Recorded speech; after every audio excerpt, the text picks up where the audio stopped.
Genius Intelligence, Secret Techniques and Technologies to Increase IQ. The Underground Knowledge Series. James and Lance Morgan. Genius Intelligence, Secret Techniques and Technologies to Increase IQ, published by Sterling Gate Books. 78, Pacific View Road, Papamoa 3118, Bay of Plenty, New Zealand. Sterling Gate ebooks@gmail.com. Copyright James Morgan and Lance Morgan 2014. All rights reserved. No part of this book may be reproduced or transmitted in any form or by any means, electronic or mechanical, including photocopying, recording, or by any information storage and retrieval system, without written permission from the publisher, except for the inclusion of brief quotations in a review. Although the authors and publisher have made every effort to ensure that the information in this book was correct at press time, the authors and publisher do not assume and hereby disclaim any liability to any party for any loss, damage, or disruption caused by errors or omissions, whether such errors or omissions result from negligence, accident, or any other cause. Should you, the reader, identify any content within this book that is harmful, hurtful, sensitive, or insensitive, the authors and publisher ask that you contact them so they may rectify any problem. Special note: this title is an extended version of Chapter 5 of The Orphan Conspiracies, Sterling Gate Books, 2014, by James Morgan and Lance Morgan. This title therefore contains a combination of new material as well as recycled material, in many cases verbatim excerpts, from The Orphan Conspiracies. National Library of New Zealand Publication Data, Morgan, James 1978. Morgan, Lance 1948. Title: Genius Intelligence, Secret Techniques and Technologies to Increase IQ. Edition, 1st ed. Format: ebook. Publisher: Sterling Gate Books. ISBN 978-0-473-30853-7. Table of Contents. Foreword by Dr. Takeki Musha. Introduction. 1. Genius Techniques of the Elite. 2. Polymaths and High IQ Individuals. 3. Outrunning the Conscious Mind. 4. Speed Reading. 5. Brainwave Entrainment. 6. Sleep Learning. 7. Brain Gland Activation. 8. Polyglots and Savants. 9. Virtual Reality. 10. Superluminal Particles. 11. Ormus. 12. Sensory Deprivation. 13. The High IQ Diet. 14. Smart Drugs. 15. Meditation and Yoga. 16. Midbrain Activation. 17. Hypnosis. 18. Other Genius Methods. Connecting the Dots. Forward. This book is part of the Underground Knowledge series, written by James and Lance Morgan, authors of a much-needed, perceptive summary of the darker aspects of world reality titled The Orphan Conspiracies, which I also wrote a foreword for. I was employed for many years as a senior research scientist developing naval underwater weapons systems at the Technical Research and Development Institute of the Ministry of Defense, Japan. During this period, I spent a lot of time in my private life studying number theory, which is a branch of pure mathematics devoted primarily to the study of the integers, or whole numbers. From this mathematical research, I came across the enigma of Srinivasa Ramanujan, an Indian genius mathematician who, with almost no formal training, discovered many complex formulas and made extraordinary contributions to mathematical analysis and number theory. Ramanujan often said the goddess of Namakul inspired him with formulae at night while he was dreaming, and that each morning, upon awakening, he would write down the results of these vivid dreams. For many years, I could not understand the mental processes that lead to Ramanujan's advanced mathematical findings. However, after studying the human brain from the standpoint of superluminal particles, I eventually came to the conclusion that everyone's brain has the potential to connect to an outer field of consciousness, which has also been termed by more mystical thinkers as the universal mind. Above, Srinivasa Ramanujan, OPC, 1 by Conrad Jacobs. Oberwolfake Photo Collection, original location. Licensed under CC by SA 2.0 via Wikimedia Commons. To summarize my research on the brain, I wrote Superluminal Particles and Hypercomputation, which was published by Lambert Academic Publishing in early 2014. Soon after its publication, I was contacted by James Morgan, one of the authors of Genius Intelligence, who felt that my theories on superluminal particles could support his and Lance Morgan's suppositions about the nature of genius. This book you are now reading contains a wide range of genius methods, all of which have the potential to increase your IQ. You'll read about everything from speed reading to brain gland activation to sleep learning to smart drugs to virtual reality training. I believe this is a much needed book for those who sense there are faster and easier ways to learn and study than the methods currently being taught in mainstream education systems. Lastly, I sincerely hope that the publication of Genius Intelligence contributes to a global awakening to assist us to hold enough truth in our minds to change this world for better. Dr. Takeki Musha, Director of the Advanced Science Technology Research Organization, Yokohama, Japan. Former Senior Research Scientist at the Technical Research and Development Institute of the Ministry of Defense, Japan. Introduction: The genesis for this book was fiction rather than reality. Now we've revealed that, you would be forgiven for assuming none of what follows on the mightily complex subject of intelligence and increasing IQ is true. Before we attempt to put your mind at ease on that score, we have a few more revelations to get out of the way. Neither of us has any formal education qualifications of note, having barely completed high school. Nor has either of us ever taken an IQ test, and therefore it cannot be proven we have high intelligence, just as it cannot be disproven we are complete idiots. About now, you'd also be forgiven for asking why we, of all people, have written a book on intelligence and the nature of genius. On the fiction versus reality issue, it's not quite as alarming as it sounds, we hope. You see, the fictional reference actually relates to our international thriller series of novels titled The Orphan Trilogy. The decision to write this thriller series was made a decade ago, and it marks the commencement of our journey. A journey to discover what makes a genius and, more importantly, what makes a genius tick. In The Ninth Orphan, Book 1 in the trilogy, our mysterious lead character, who is known only as Nine, is not only an assassin, but also a mental genius who exhibits a level of intelligence rarely if ever seen in any character in literature. Nine has a photographic memory, can read entire books in 5 minutes flat, and speaks dozens of languages. Plus he learns new skills extremely fast and is highly adaptable, so much so he's nicknamed the human chameleon. How Nine reached that level of intelligence, though, is merely implied or hinted at in the first book in the series. In its prequel, The Orphan Factory, we had to design an education system that would reveal exactly how Nine and his fellow orphans grew up to become that smart. This was quite a challenge, as our setting was no Ivy League college. Rather, it was the Piedmont Orphanage, a rundown institution in Riverdale, one of Chicago's poorest neighborhoods. Having both gone through the traditional education system and finding it laborious and uninspiring, we quickly discovered it was fun to brainstorm alternative and more advanced forms of study for our trilogy. Even so, it took many years of investigating accelerated learning methods, some rare, some not so rare, before we felt confident enough to write about what it would take to create youngsters with intellects as advanced as those of our Piedmont orphans. All the insights unearthed during that 10-year investigative period, spent examining the great historical minds and studying little-known intelligence-boosting methods, are revealed in Genius Intelligence.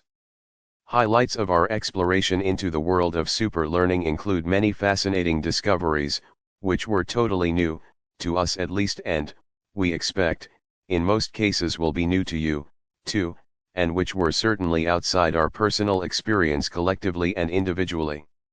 Those discoveries include, individuals, living and dead, with IQs far higher than Einstein's. Brain waves common to geniuses, and the various ways to induce those brain waves. Mental techniques the world's elite and A-list celebrities are quietly using to help them process information while they're asleep or in virtual worlds. Chemical substances students and academics the world over employ to kickstart the brain into overdrive. Cutting-edge technologies business tycoons and professional athletes employ to achieve a mental edge on their competitors. Beyond these random examples, one of the key discoveries we made is that every human brain has enormous potential, possibly even unlimited potential. No matter the challenging circumstances, whether ADHD, dyslexia or mental illness, it makes no difference when it comes to the brain's latent potential.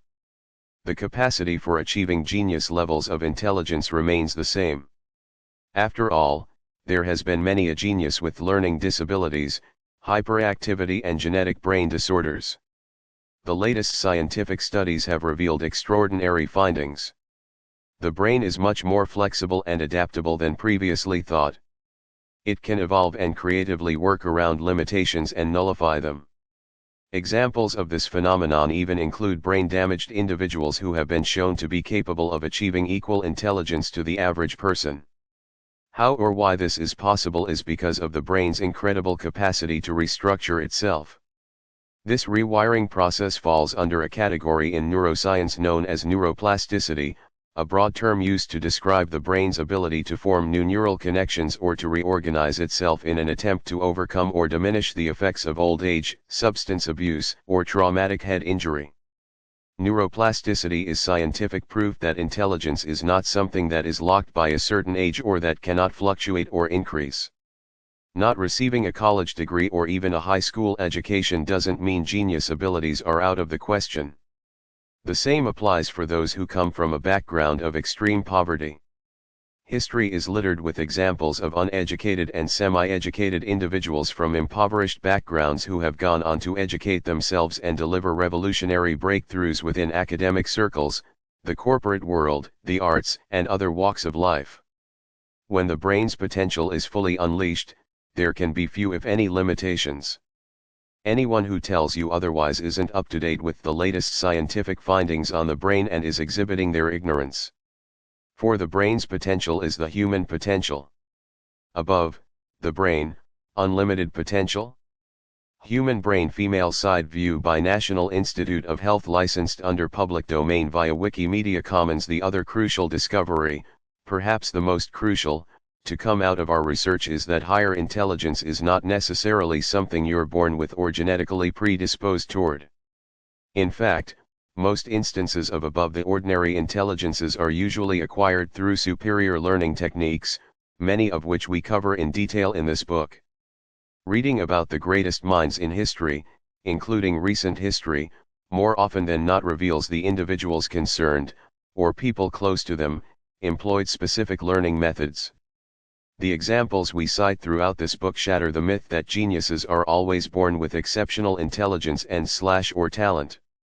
Certainly, there are those born with amazing abilities not fostered by educational methods, but our research has revealed these naturally gifted geniuses are definitely the exception, not the norm.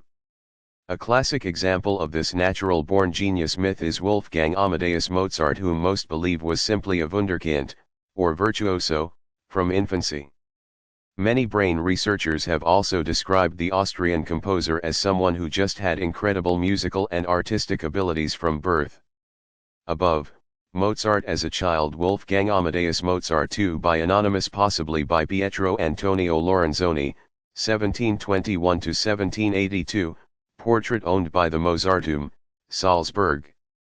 Licensed under public domain via Wikimedia Commons. However, as with most geniuses, there is a significant body of evidence to support the contentious theory that Mozart's brilliance was as much the result of nurture as it was nature, if not more so. It is true the musical prodigy was composing by 5, and by 7 or so he was performing for audiences throughout Europe. And while achievements like that, at those early ages, are certainly extraordinary, the key point is that Mozart came from a musical family and was pushed to excel musically. As soon as he could walk and talk, in fact, or even earlier if you stop to consider, he was exposed to classical compositions while still in his mother's womb.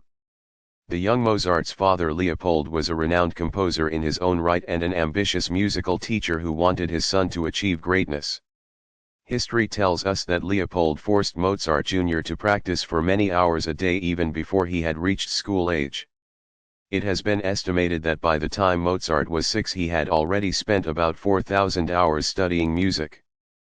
Perhaps a modern-day equivalent to Mozart's father would be someone like Richard Williams, father of legendary American tennis champion Serena and Venus Williams. Upon deciding tennis was the way out of the ghetto, Williams Sr. pushed his daughters day after day from a young age in his relentless quest for them to become world champions. Classical music experts have noted that many of Mozart's childhood compositions are mostly rearrangements of other, older, composers' works.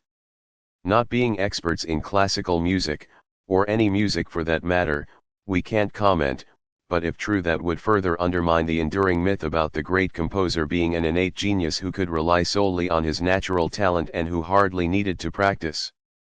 We found that 9 out of 10 biographies of geniuses reveal forgotten or previously unmentioned examples of intelligence-enhancing techniques and/or technologies these individuals employed on their path to greatness.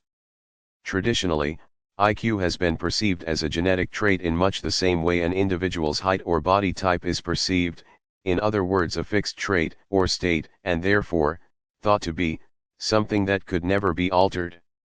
In recent years, however, there has been an explosion of new scientific studies, which make a mockery of that assumption.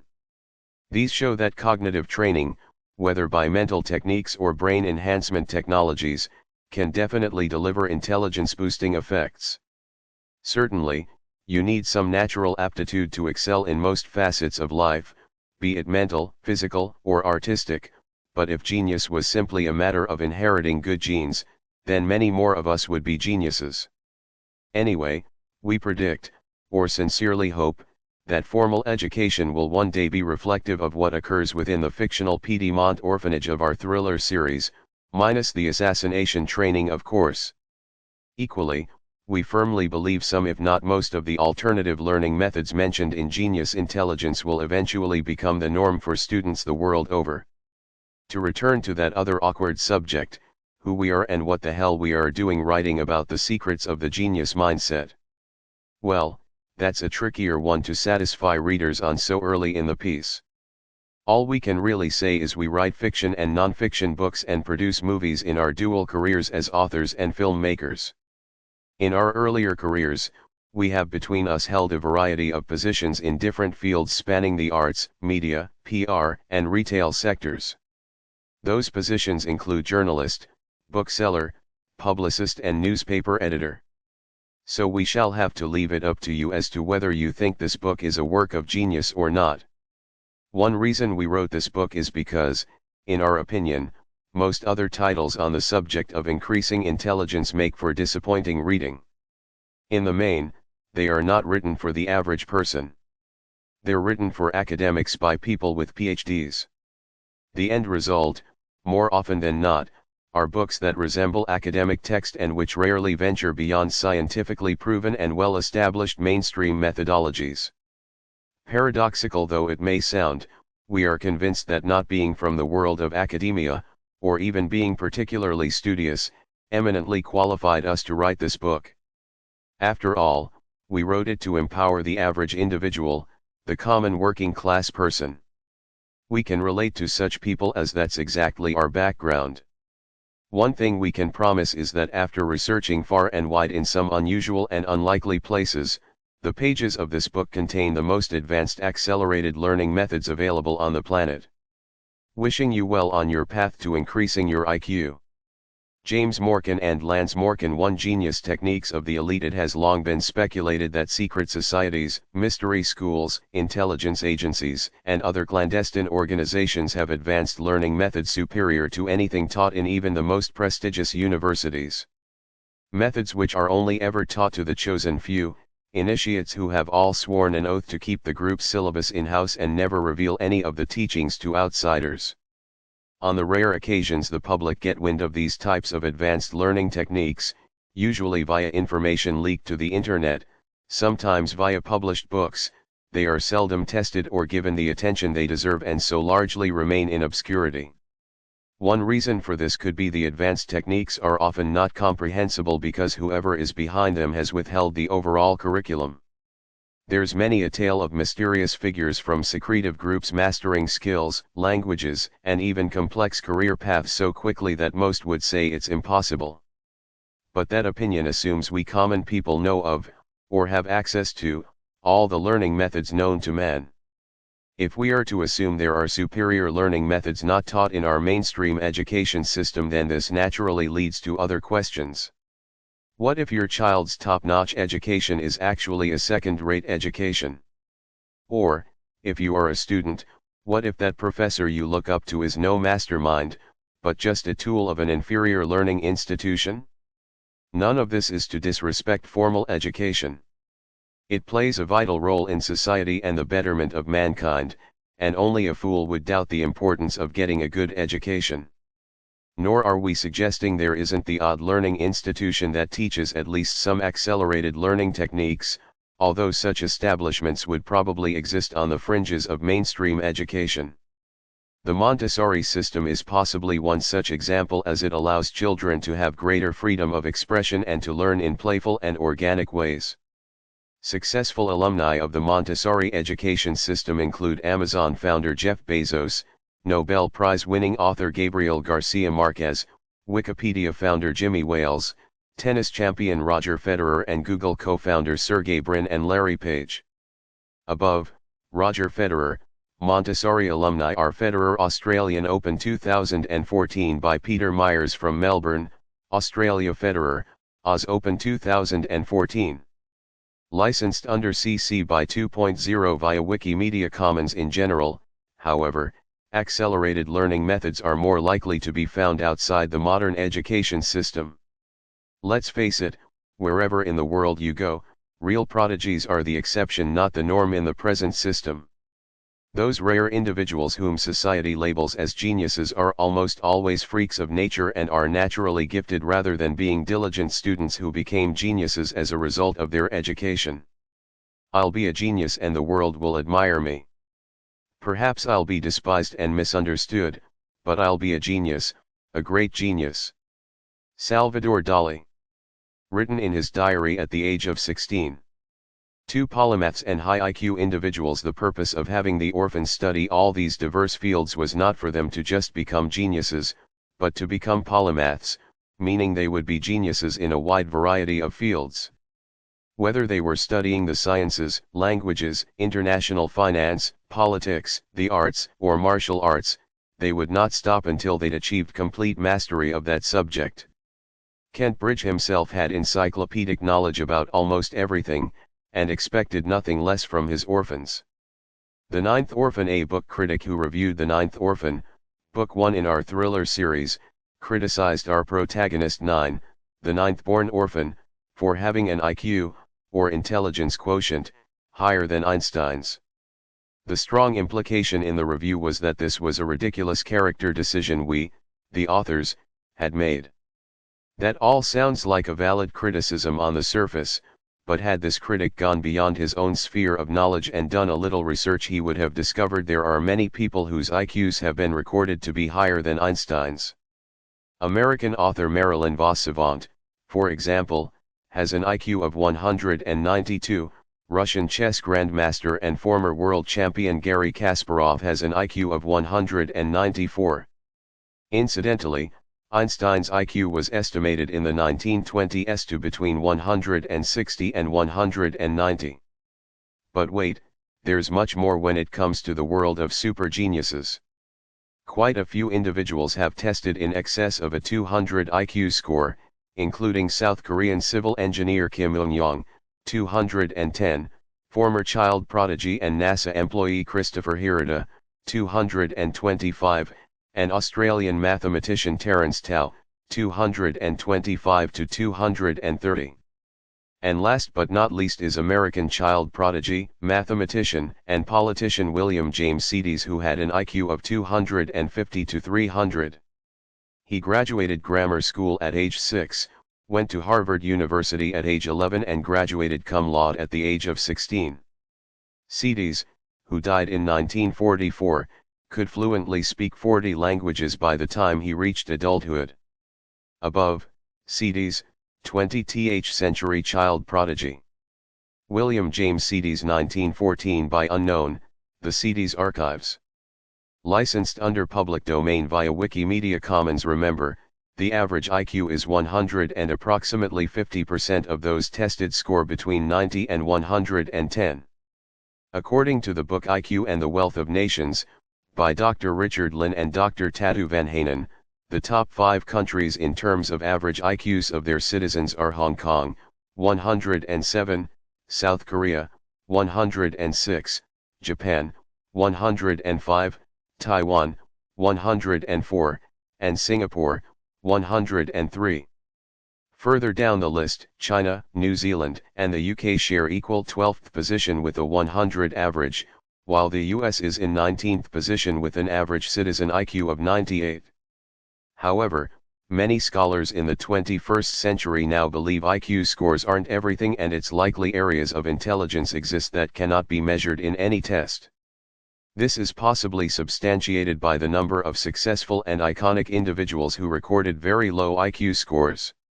These include the once highly articulate and outspoken boxer Muhammad Ali, who, as a young man, scored only 78, an IQ so low it supposedly denotes a mild mental disability.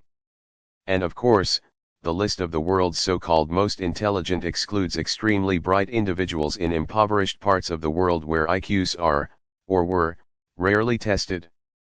The Indian mathematical genius, Srinivasa Ramanujan, 1887 to 1920, was an example of such incredible geniuses who defy all explanation. You'll recall Dr. Takeki Musha refers to Ramanujan in the foreword, mentioning how he was inspired by the gentleman's advanced mathematical findings. Born into poverty in Erode, India, Ramanujan discovered extraordinary mathematical formulas despite being self-taught with no formal training in mathematics.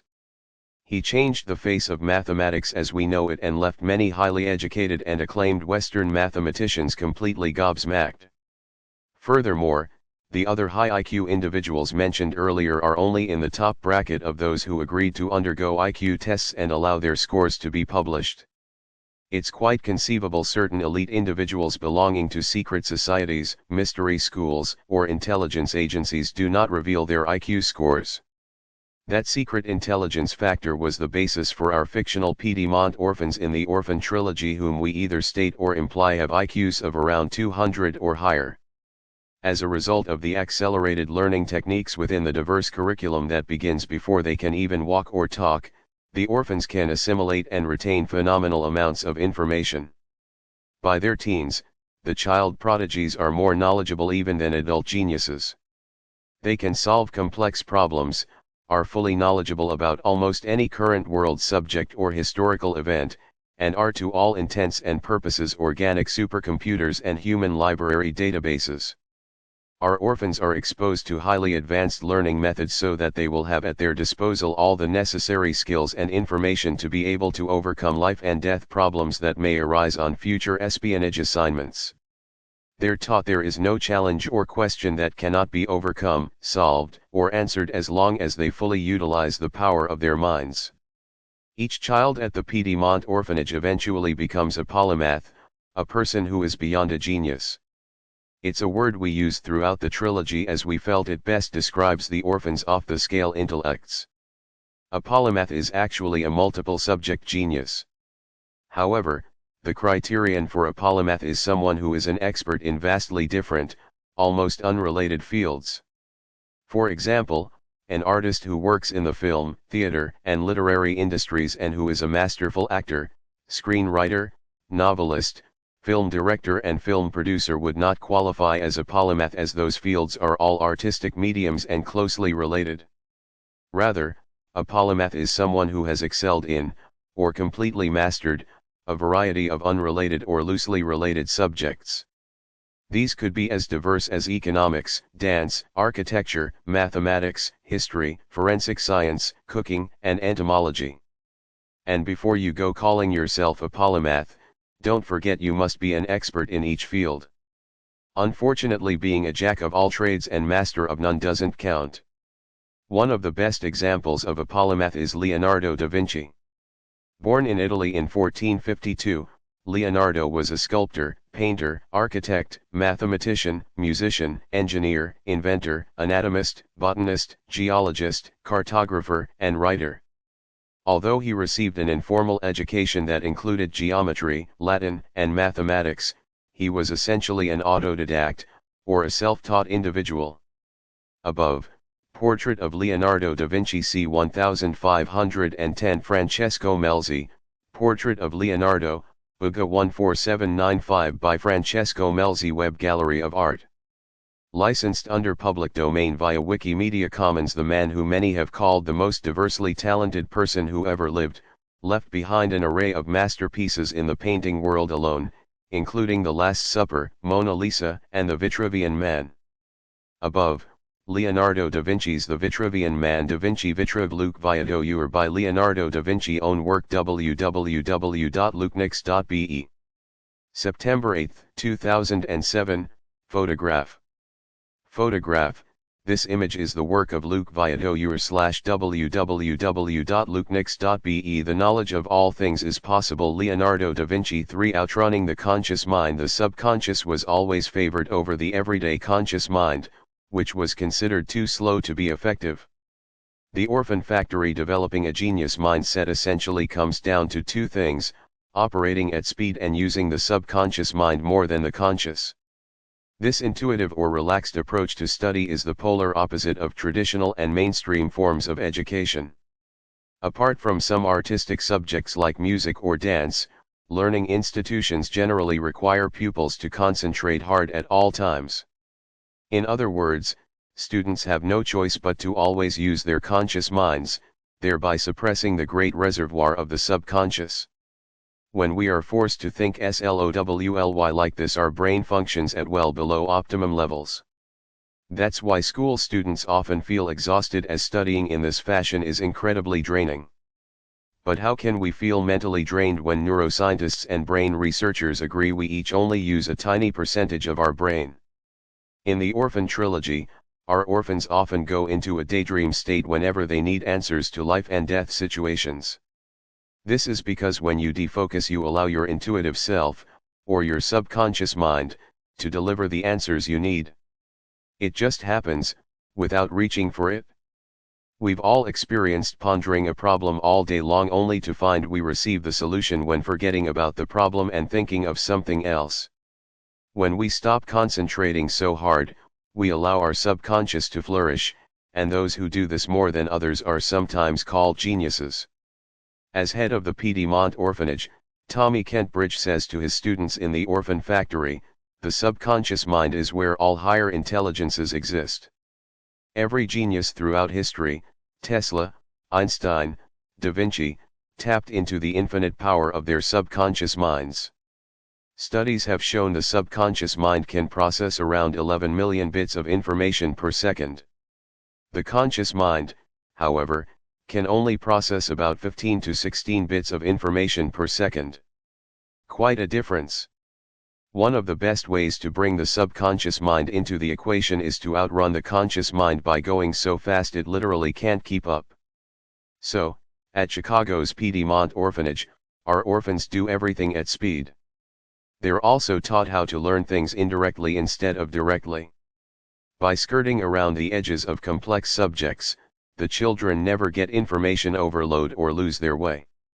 As we wrote in The Ninth Orphan, in the tradition of Leonardo da Vinci and history's other great polymaths, the children were taught how to fully understand anything by using an advanced mental technique where they would simply life their minds into comprehension. To life your mind into comprehension is once again the polar opposite of modern education systems, which imply there's only one way to learn, consciously and with intense concentration. While this indirect way of learning may sound flaky, it is actually backed up by hard science and is not remotely mystical. This approach is about brainwaves and understanding, or recognizing, the optimal state for learning. When you hit the right groove, it's possible to learn quickly and in a satisfying, even enjoyable, fashion. It is that singularity of mind top sportsmen and martial arts masters achieve. Psychologists sometimes refer to this ultimate mental state as the zone, but it's really just about having the most effective brainwaves for learning. Above, a high-quality T3 fMRI brain scan by Dro O'Neill, own work. Licensed under CC by SA 3.0 via Wikimedia Commons. Anytime study feels laborious, the student is most likely in the beta brainwave, which occurs when the conscious mind is governing. A beta-dominant mind is the perfect recipe for mediocrity and boredom. The subconscious mind comes into play in other less common brainwaves such as alpha, gamma, theta, and delta. These brainwaves have also been shown to be activated when test subjects are laughing, daydreaming, meditating, singing, dancing, or spontaneously moving about.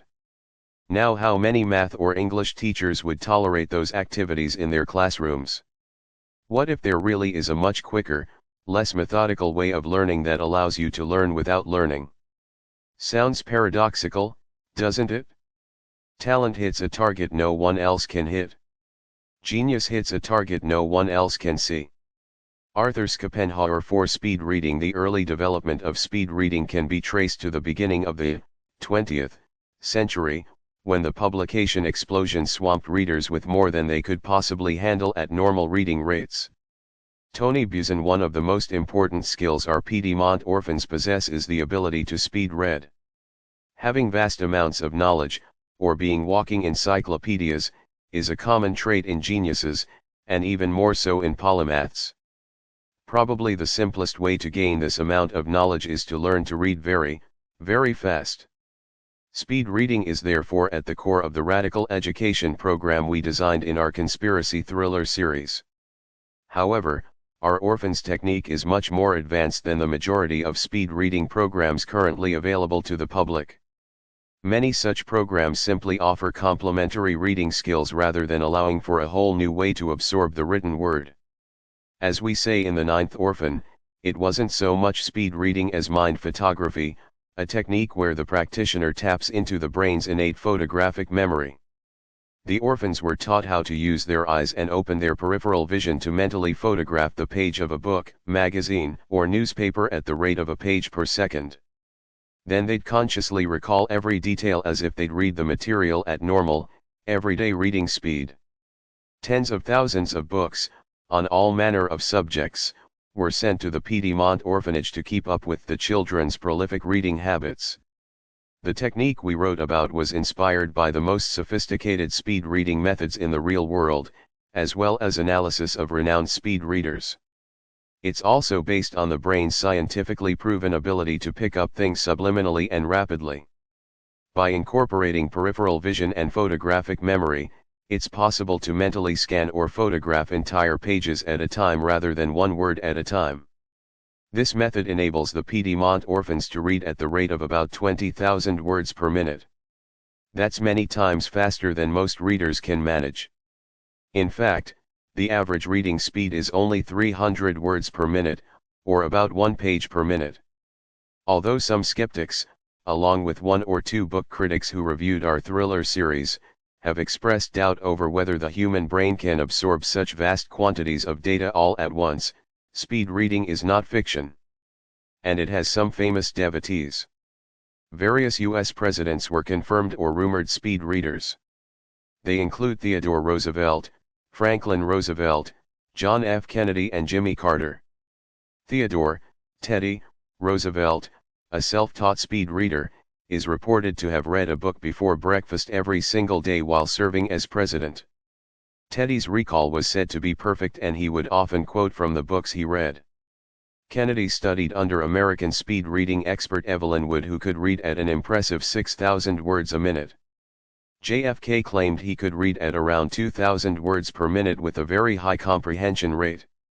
Above, JFK, speed reading President John F. Kennedy, White House photo portrait, looking up by White House Press Office, WHPO, licensed under public domain via Wikimedia Commons. Carter, who also studied speed reading during his time in the White House, took courses with his wife Rosalind and their daughter Amy.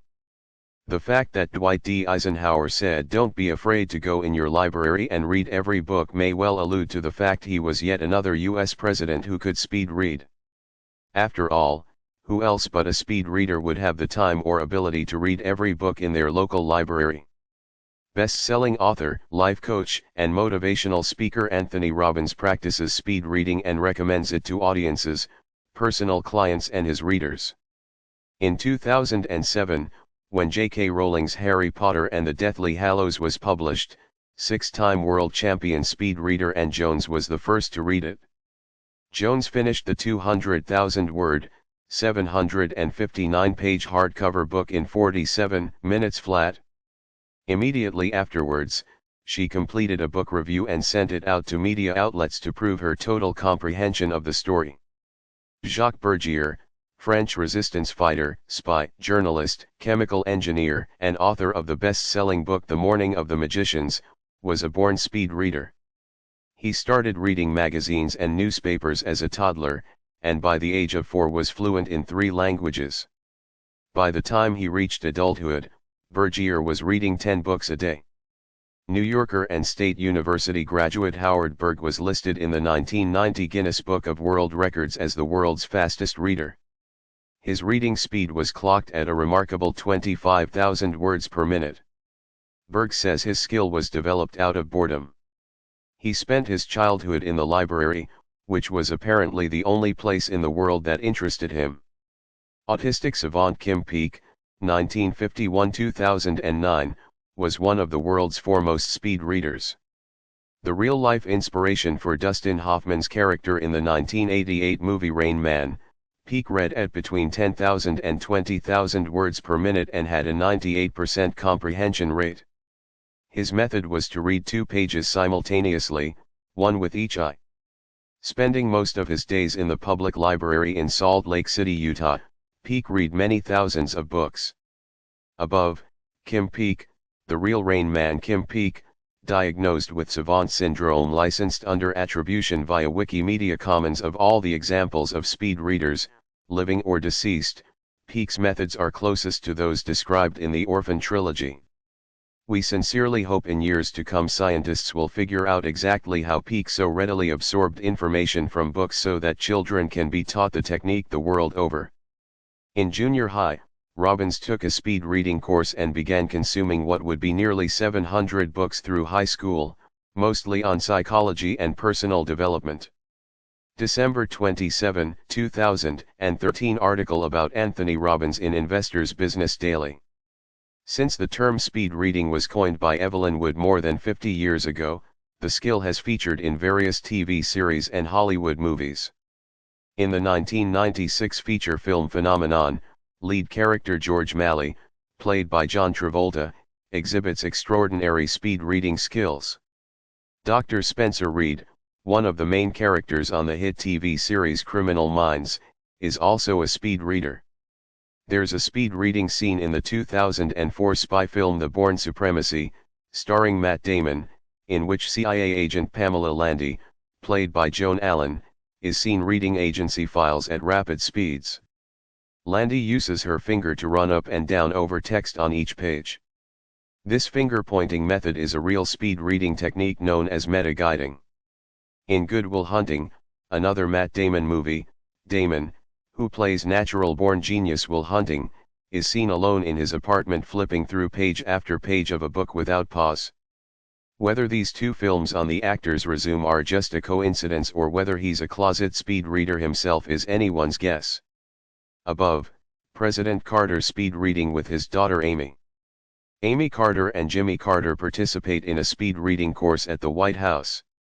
NARA, 173,797 by unknown or not provided U.S. National Archives and Records Administration. Licensed under public domain via Wikimedia Commons. Modern research has shown that your eye-brain system is thousands of times more complex and powerful than had previously been estimated, and that with proper training you can quickly reap the benefits of this enormous potential. Tony Buzan. In summary, any seeker serious in becoming a genius should put speed reading at or near the very top of his or her list of necessary skills to acquire.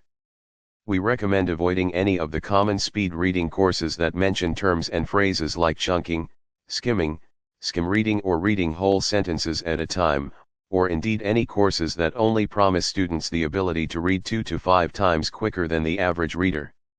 Instead, we advise seeking out less common reading methods that claim to allow readers to absorb knowledge at or close to 1 page per second reading speeds.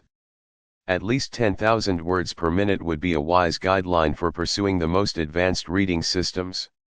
Signs of super advanced speed reading techniques are the use of such terms as peripheral vision, reading photographically, subliminal learning, limbic system, subconscious reading, photographic memory and the midbrain in any promotional material. 5. Brainwave entrainment. With the help of virtual reality and biofeedback technologies, the orphans were taught how to guide their minds to reach certain brain frequencies, like alpha, theta, and delta, at will. The purpose of slipping into these particular frequencies was to allow the right brain to take over, as opposed to the left-brained consciousness dominant in most people. Whenever the orphans needed to access their higher intelligences, they would enter a daydream and simply intuit the answers. That way, they could bypass thinking, and just know. Within the Omega family, intuition was favored over logical thought patterns. The ninth orphan. As mentioned, brainwaves are a crucial part of accelerated learning techniques. It's proven that when individuals move out of normal waking brainwaves, beta, into other brainwaves, alpha, theta, delta, and gamma, they enter the ideal state in which to absorb new information. Whether the learning is analyzing complex equations, or memorizing facts, or becoming an expert in martial arts, it makes no difference. Our children at the Piedmont Orphanage use brainwave generators and biofeedback machines to reach the optimal frequency for study. This method of altering the mind is known as brainwave entrainment. Gamma brainwaves, which are the highest frequency brainwave, are held in high regard at the orphanage. As we wrote in the Orphan Factory, the children performed mind photography in uncommon brainwaves for regular wakeful consciousness. In this case it was predominantly gamma waves, and it allowed them to tap into the genius of their subconscious minds. Besides being present while learning languages or forming new ideas, gamma waves are also vital for recalling memories.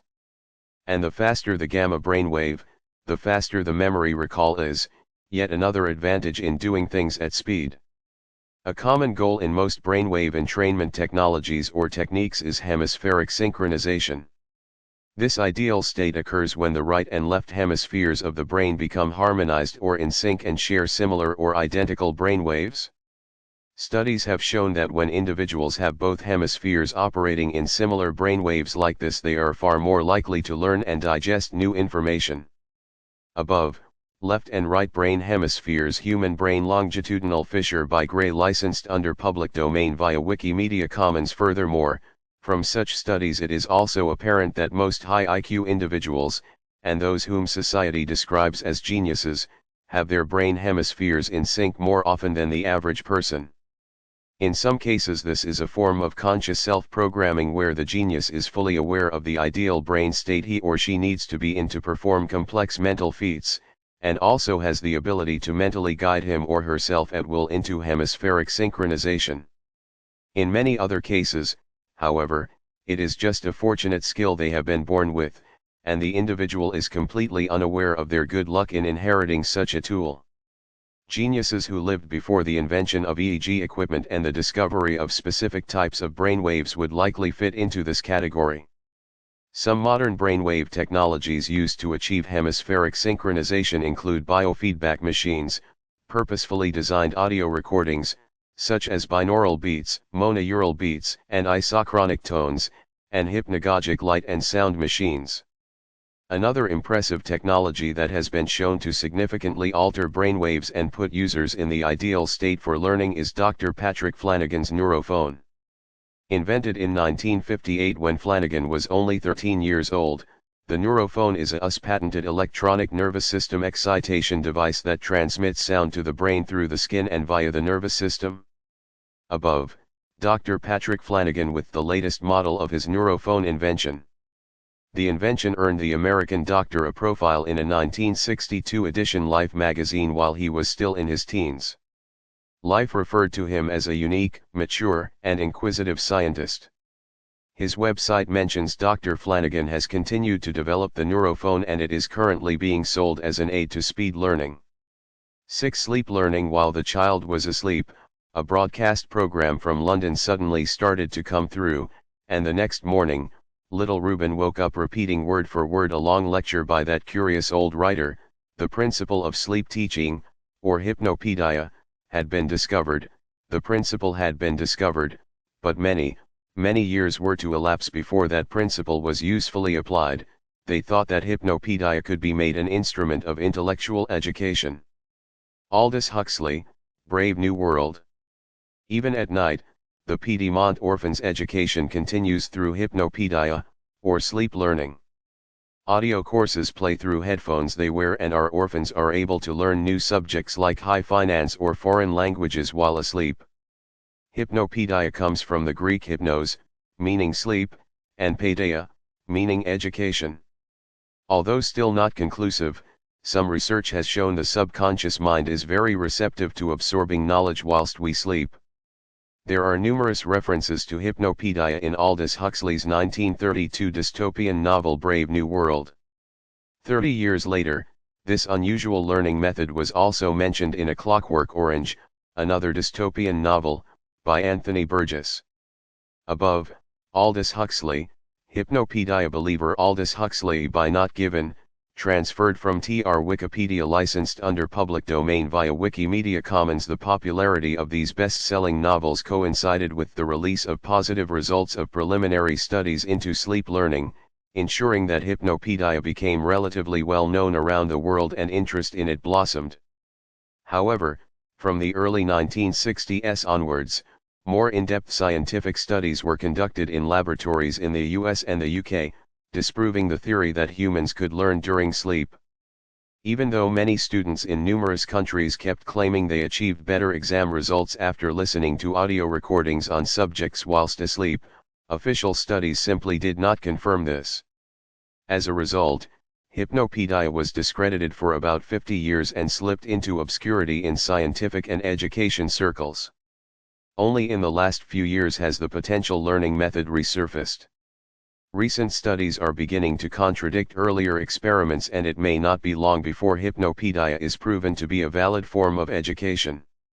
For example, on August 29, 2012, the Huffington Post ran a news article under the headline "Sleep Learning May Be Possible, Study."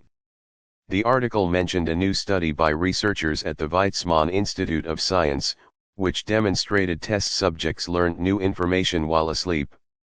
In an interrelated experiment, scientists at Illinois Northwestern University discovered that taking a 90-minute nap immediately after studying helps solidify knowledge in the brain.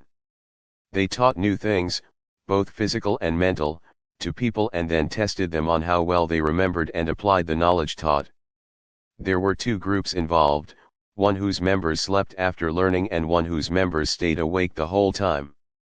Those who slept in the lab after studying showed significantly better mastery of the subject matter when tested. NBC's Today published an article about the subject on September 11, 2014, which concurred with other recent findings. Research is beginning to show that our brains don't go completely offline during a doze, the article states, but are actually busy organizing and storing away memories of events and may be quite open to other activities. In fact, the article continues, a new study has shown that the brain can be started on a task just as a person is dropping off to sleep and then, during slumber, take in new auditory information and then process it, according to a report published Thursday in Current Biology. So hypnopedia is once again on the scientific radar, and it may not be long before this unorthodox and rare technique is conclusively proven to be a genuine learning method. Until then, many students, professionals and academics will continue to listen to audio recordings as they sleep, and many will also continue to provide positive testimonials. 7 Brain gland activation. As soon as they could walk and talk, he gave them activities designed to open up as many neural pathways in their brains as possible. The 9th orphan activating dormant brain glands is another technique used inside the Piedmont orphanage. Studies have shown that all individuals have a certain amount of dormant or underdeveloped brain areas. Every human brain ever mapped scientifically has shown at least some inactive cells and neurons. This area of neuroscience, especially concerning little-known brain glands, may hold the answer as to why we only use such a small percentage of our brains. Important and often dormant, semi-dormant, or underutilized brain glands include fairly well-known ones like the pineal gland. This powerful gland, which has been known about since ancient times, is said to be well developed in most persons of high intellect and produces the serotonin-derived hormone melatonin. Less reported glands and interrelated areas of the brain include the pituitary, nicknamed the body's master gland, which controls most other hormone-secreting glands, the thalamus, necessary for planning and decision-making, the amygdala, which can bypass thought and instantly react, the hippocampus, one of the only areas of the brain where neurogenesis or the birthing of new neurons can occur, and the hypothalamus, crucial for memory and learning. Above, the pineal and pituitary brain glands, major parts of the brain, by Alan Hoofring, illustrator, National Cancer Institute, an agency part of the National Institutes of Health, licensed under public domain via Wikimedia Commons. In the Orphan Trilogy we show how all these parts of the brain can be stimulated into activity in a variety of ways, including magnetism. As we wrote in the Orphan Factory, rare earth magnets were embedded inside each helmet for the purpose of activating certain brain glands. Glands that were dormant in the average person. Neuromagnetic helmets and similar brain stimulation technologies are not just confined to the realms of fiction. Transcranial direct current stimulation, or TDCS, is one type of brain stimulation technique used in the real world. It's carried out by applying a helmet or cap to the individual's head. TDCS targets specific parts of the brain with low-voltage electrical currents. This allows for the alteration of electrical states of neurons in targeted areas of the brain. TDCS is in its infancy, but early studies have shown it enhances motor skills, memory recall and concentration. As a result, the U.S. military now employs TDCS to assist fighter pilots, snipers and other personnel. In a BBC News article dated July 22, 2014, TDCS is explored in relation to making sleep learning possible. In the near future, technology may offer further ways of upgrading the brain's sleep cycles.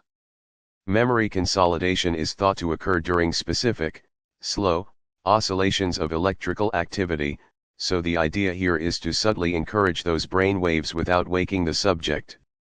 Jan Born, at the University of Tübingen, the article continues, has been at the forefront of these experiments.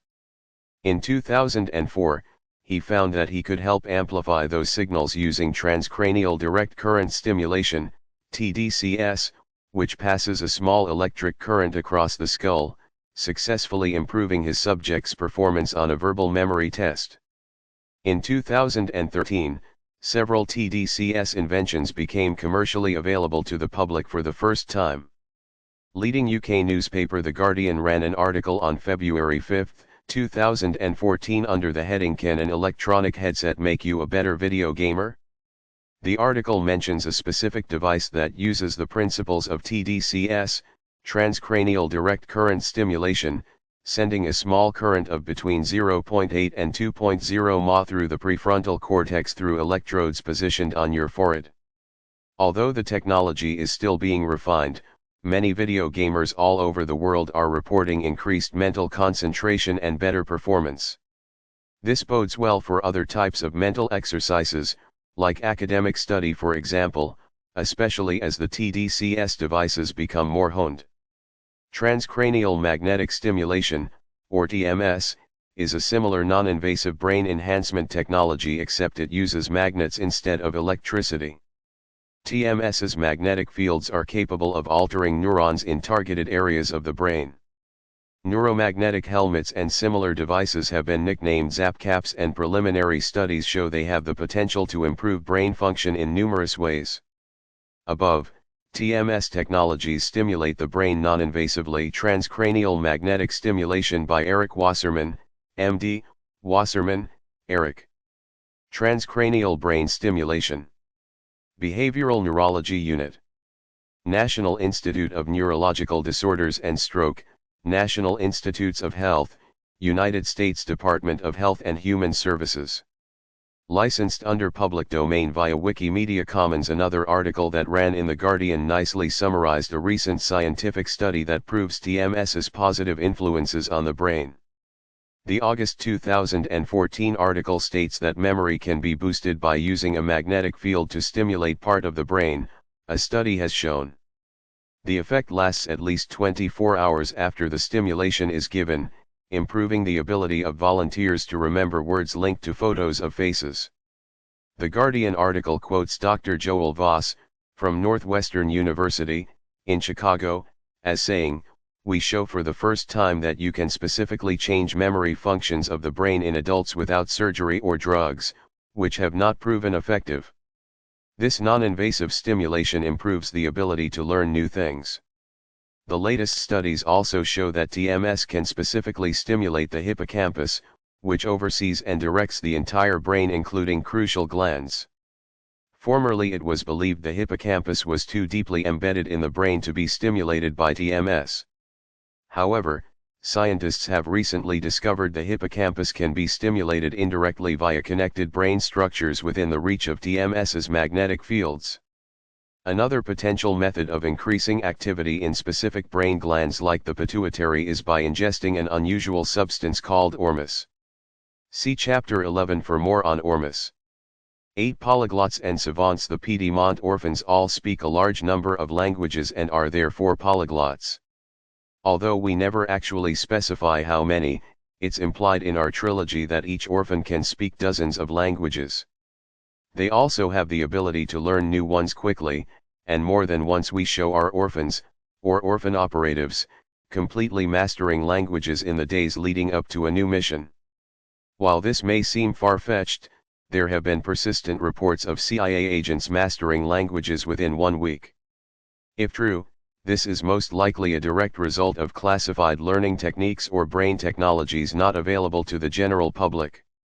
Besides speculation on secret language techniques and suppressed technologies in the world of espionage, is speed learning languages really possible?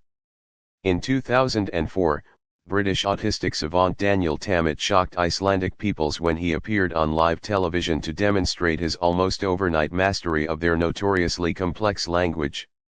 Tammet spoke fluent Icelandic, having only studied the language for 7 days. Above, linguistic savant Daniel Tammet by Jervits, born on a blue day. Licensed under CC by 2.0 via Wikimedia Commons. Besides savants like Tammet and others born with rare genetic gifts that allow for such rapid memorization skills, is polyglottism, or the ability to master multiple languages, achievable for the average person? Yes. Notable polyglots throughout history include the following, with numbers in brackets corresponding to the amount of languages they spoke fluently: Cleopatra, 9, Mithridates 6 of Pontus, 22, John Milton, 11, Noah Webster, 23, Arthur Rimbaud, 10+, Giuseppe Caspar Mezzofanti, 39, Friedrich Engels, 20+, Nikola Tesla, 8, Jose Rizal, 22, Harold Williams, 58, Mahapundit Rahul Sankrityayan, 36, and Kenneth L. Hale, 50. Memory is obviously a major part of mastering languages quickly. Perhaps one Joshua Furr, a former journalist who became a mnemonist, someone with the ability to recall unusually long lists of data, has some answers for those desiring to be polyglots.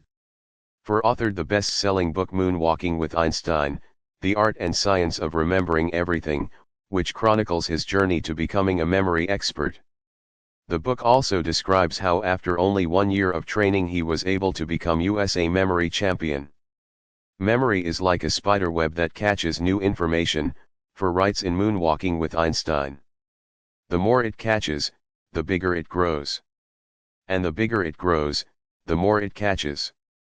Irishman Benny Lewis is a contemporary polyglot who speaks 12 languages fluently. Lewis, who taught himself Dutch in only 6 weeks and proved it by recording a video of himself being interviewed in Dutch, runs a website devoted to teaching others how to speed learn languages. The self-confessed mediocre student has also published a book titled Fluent in 3 Months, How Anyone at Any Age Can Learn to Speak Any Language from Anywhere in the World, which has received excellent reviews. The book is everything I've learned in 11 years of full-time language learning, Lewis told UK news site Metro in an article dated March 13, 2014. It's all the changes in mentality and, of course, the techniques, because there are plenty of tricks to mastering a language from scratch. Language books are generally written by people with PhDs in linguistics or born into multilingual environments, and I didn't see anything that was relatable. I did poorly in school, barely passed German, and felt people would relate to that. Some of Lewis' simple language learning techniques include, speaking the language from day one rather than studying textbooks, listening for specific words or segments you recognize rather than entire sentences, making vivid mental associations in order to remember certain words.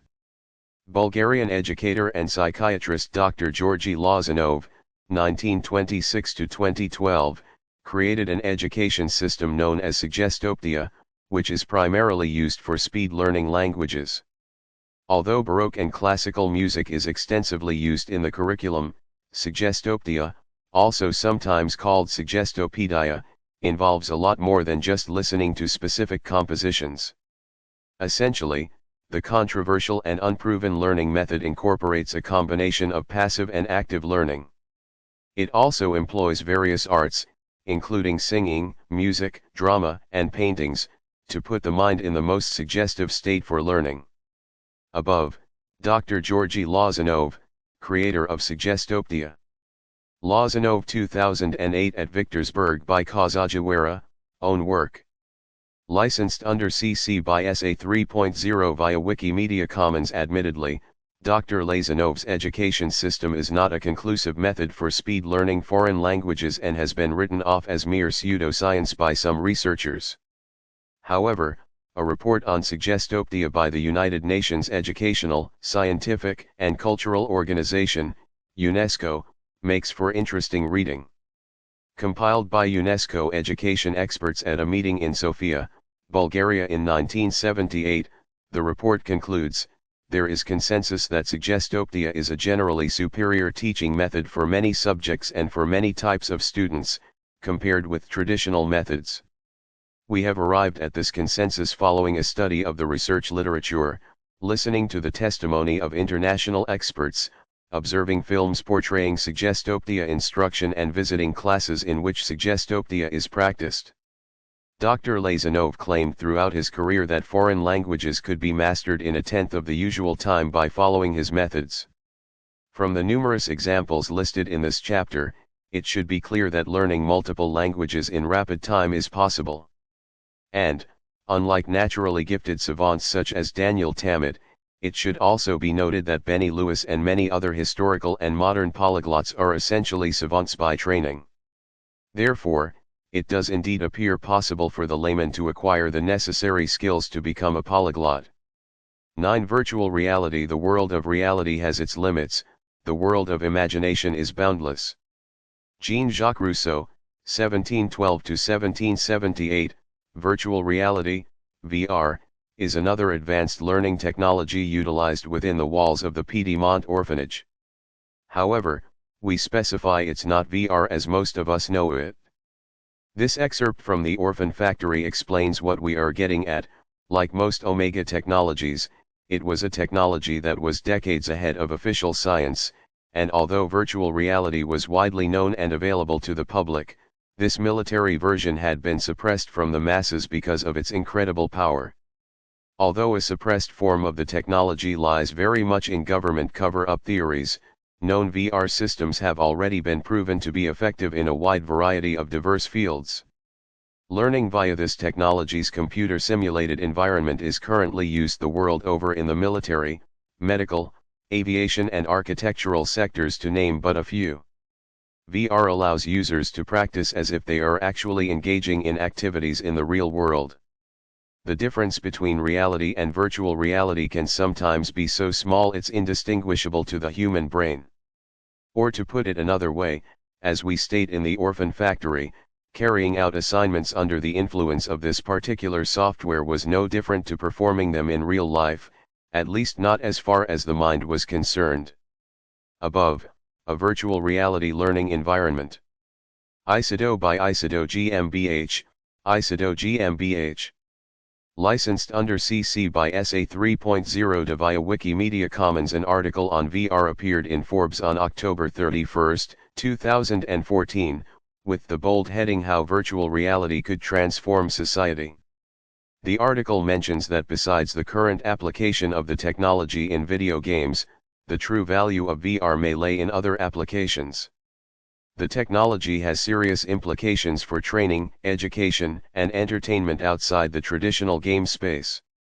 The Forbes article goes on to say that one VR company demonstrates VR's world-changing potential, adding that this manufacturer's version of the technology could easily be used to transform military operational exercises, all kinds of training from medical to manufacturing and a host of other areas including social interaction, music, entertainment, communication, film, storytelling, and having experiences that might otherwise not be possible such as free falling, mountain climbing or swimming underwater for those incapable of doing it in reality. One thing's for sure, the potential for students to learn with VR is staggering. This is exactly why various prestigious learning institutions, not to mention private individuals seeking to boost their IQ, are investing in VR headsets. Here are just a few of the possibilities virtual reality has to accelerate learning: studying with other students from all over the world in virtual environments that, for education purposes, will be no different to meeting face to face. Stimulating imagination and creativity in bigger and bolder ways like building bridges or cruise ships or directing explosive action sequences in blockbuster movies on virtual film sets. Doing things that are impossible in the real world such as transcending space and time by entering a VR simulated mock-up of ancient Egypt from a classroom. VR will likely lead to endless possibilities throughout the 21st century, and early adopters of this incredible technology may very well become more intelligent than those who are slower to embrace it. 10 Superluminal particles. The physics of faster than light, also known as superluminal, phenomena may also hold great potential for accelerated learning. Professor Regis Dutheil, a quantum physicist and consciousness researcher, was one of the first scientists to present a model that described the mind as a field of superluminal matter. He claimed that the human brain is an organic computer that transmits information. According to Dutheil's theories, the mind, or consciousness, is essentially a field of tachyons or superluminal matter located on the other side of the light barrier in superluminal space-time. In his book L'Homme superlumineuse, Dutheil presents his hypothesis that consciousness is a field of superluminal matter belonging to the true fundamental universe and that our world is merely a subliminal holographic projection of it. If you think Dutheil's theories sound a bit like the quantum physics concepts explored in the blockbuster Hollywood film The Matrix, you're not alone. In his 2014 book Superluminal Particles and Hypercomputation, leading Japanese scientist Dr. Takeki Musha claims that the superiority of the human brain is due to the superluminal particles generated in the microtubules of the brain. The blurb for Superluminal Particles and Hypercomputation mentions that the book describes a series of theoretical explorations probing the possibility that superluminal particles exist, and if so, the consequences their existence may hold for biology and computing. Starting from the standpoint of a model of the brain based on superluminal tunneling photons, the authors included in this volume have described theoretically the possibility of a brain-like computer that would be more powerful than Turing machines. Conventional silicon processors would allow non-Turing computations, hypercomputation, and that may hold the key to the origin of human consciousness itself. A former senior employee of Japan's Ministry of Defense, where he developed naval weapon systems, Dr. Musha claims this generated superluminal field connects individuals with the outer field of the universe, and he contends this may explain human consciousness as well as the collective mind of mankind. Above, Dr. Takeki Musha. Dr. Musha's theory relates to the quantum mechanics scale known as decoherence, which measures the time to maintain the quantum coherence between particles. If the decoherence time is long in an individual's brain, it permits the person to connect to the outer superluminal field easily. I think that the activity of superluminal particles can be maintained by the structure of the metamaterial in the microtubules, says Dr. Musha. The metamaterial has a non-natural property such as negative refractive index, which permits superluminal evanescent photons to move loosely in the nervous system. If this structure malfunctions in an individual, many problems can occur such as Alzheimer's disease. Dr. Musha believes decoherence time can be extended by mental training. If this is true, then genius abilities like photographic memory and polymathing could result from the right sort of training. If an individual's brain can connect with the superluminal field which is part of all other living organisms, then it may be possible for that individual to come from an awareness of what has been termed the universal brain. Dr. Musha claims this could explain the extraordinary abilities of the human mind, such as the enigma of Indian mathematical genius Srinivasa Ramanujan. Ramanujan found many mysterious formulas related to number theory and often said, "An equation for me has no meaning, unless it represents a thought of God." Superluminal particles and hypercomputation also proposes that the true nature of the human electromagnetic field may be similar to that of the universe as a whole. Dr. Musha continues, the ancient Indian Vedas texts have lent a comparable view of unified consciousness, with a key difference being the process of human ascension from stage to stage. Instead of oneness with the universe, the Vedic vision of consciousness emphasizes the importance of attaining knowledge and pure intelligence. This is similar to the Vedic concept that the totality of our consciousness is comprised of three levels: the subconscious, the conscious, and the superconscious mind. These levels of consciousness represent differing degrees of intensity of awareness. Intuition and heightened mental clarity flow from superconscious awareness. The conscious mind is limited by its analytical nature, and therefore sees all things as separate and distinct. We may be puzzled by a certain situation because it seems unrelated to other events and it's difficult to draw a clear course of action. By contrast, because the superconscious mind is intuitive and sees all things as part of a whole, it can readily draw solutions. According to theoretical studies, Dr. Musha continues, superluminal particles permit us to conduct infinite computations within a finite duration of time. Thus they can give us an extraordinary capability of computation, which is far greater than that of silicon processors. Dr. Musha also believes if science can utilize superluminal particles for computer technology, it will one day be possible to build a hypercomputer system which has its own consciousness, like the HAL 9000 computer in the Stanley Kubrick film, 2001, A Space Odyssey. L above, the famous red eye of HAL 9000 logo Paranobi by original uploader was Mins at FR Wikipedia, transferred from FR Wikipedia, transferred to Commons by Common Lingua, licensed under CC by SA 3.0 via Wikimedia Commons. The 2014 Luc Besson directed film Lucy may also portray the superluminal field which is said to be omnipresent in the universe. At the end of the film, Scarlett Johansson in the title role of Genius Lucy becomes just that, omnipresent in the universe.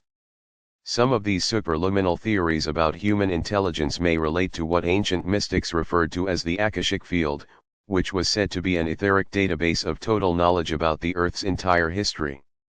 If it is indeed possible to activate superluminal particles in the brain, whether by advanced yogic breathing techniques, smart drugs, or magnetic/electrical technologies to stimulate neurons, then perhaps every human really does have the potential to access this vast, invisible information field and prove that the knowledge of all things is possible, as Leonardo da Vinci once stated.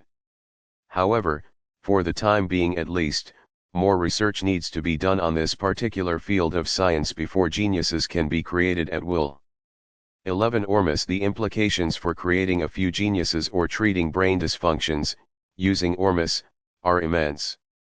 Lieutenant Lawrence F. Frigo, An End to All Disease. A mysterious substance known as Ormus, aka Orm, white powder gold or simply white gold, is said by some to be another secret method used to increase intelligence. In our novel The Orphan Factory, we show Ormus being given to the orphans every day at the Piedmont orphanage. By ingesting it, the children activate their entire DNA/RNA cellular system, which not only unlocks their physical body's true potential, but also stimulates their conscious and subconscious minds. We refer to how daily consumption of Ormus assists the orphans in every facet of their lives, from enhancing mental alertness to developing physical strength and endurance to promoting good health. Although we include extensive references to it in that book and the rest of our fictional series, Ormus is actually a real substance discovered by science several decades ago. As it has been said to balance both hemispheres of the brain and therefore allow for whole brain learning, it's being consumed the world over by people who are looking for safe and legal ways to increase their IQ. and the numbers using it are increasing every day as more and more people hear about it. However, increasing IQ is said to be just the tip of the iceberg when it comes to this unusual scientific discovery which, we admit, sounds like something out of an episode of The X-Files. Few mainstream scientific studies have thus far been conducted on the strange substance. But even if a tenth of what proponents of white gold say is true, the potential for humanity is remarkable.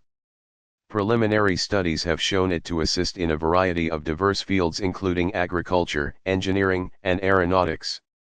For example, small studies have been conducted by universities to evaluate ormus effects on various fruits and vegetables, and the results are impressive.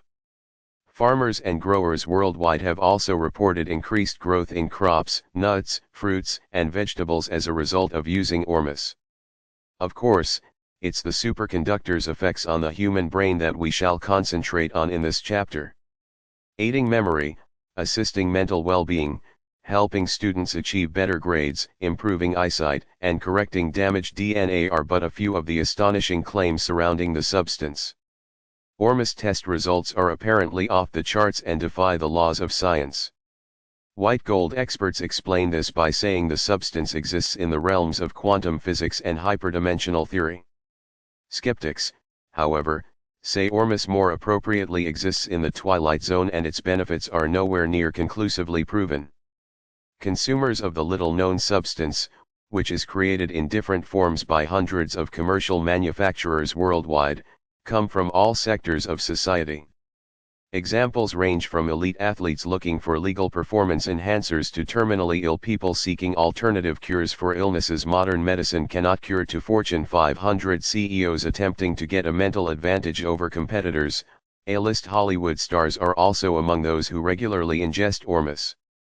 Discovery ormus was discovered in 1975 by David Hudson, an Arizona cotton farmer and wealthy businessman. Hudson came across the substance while conducting analysis of natural resources on one of his farms in Arizona. He ended up devoting his life and millions of dollars to researching the strange substance, which he linked to biblical and ancient Egyptian alchemy. It was an unusual-looking white powder that the farmer discovered by chance. When he put the powder out to dry in the hot Arizona sun, it radically changed, from powder to oil. After conducting scientific analysis of the substance, Hudson confirmed it seems to have odd properties that defy the laws of nature. For example, ormus elements, which include gold, copper, and iron, frequently morph into other elements and the substance becomes an electromagnetic superconductor under certain conditions. Hudson claimed to have knowledge of secretive government-funded studies of ormus.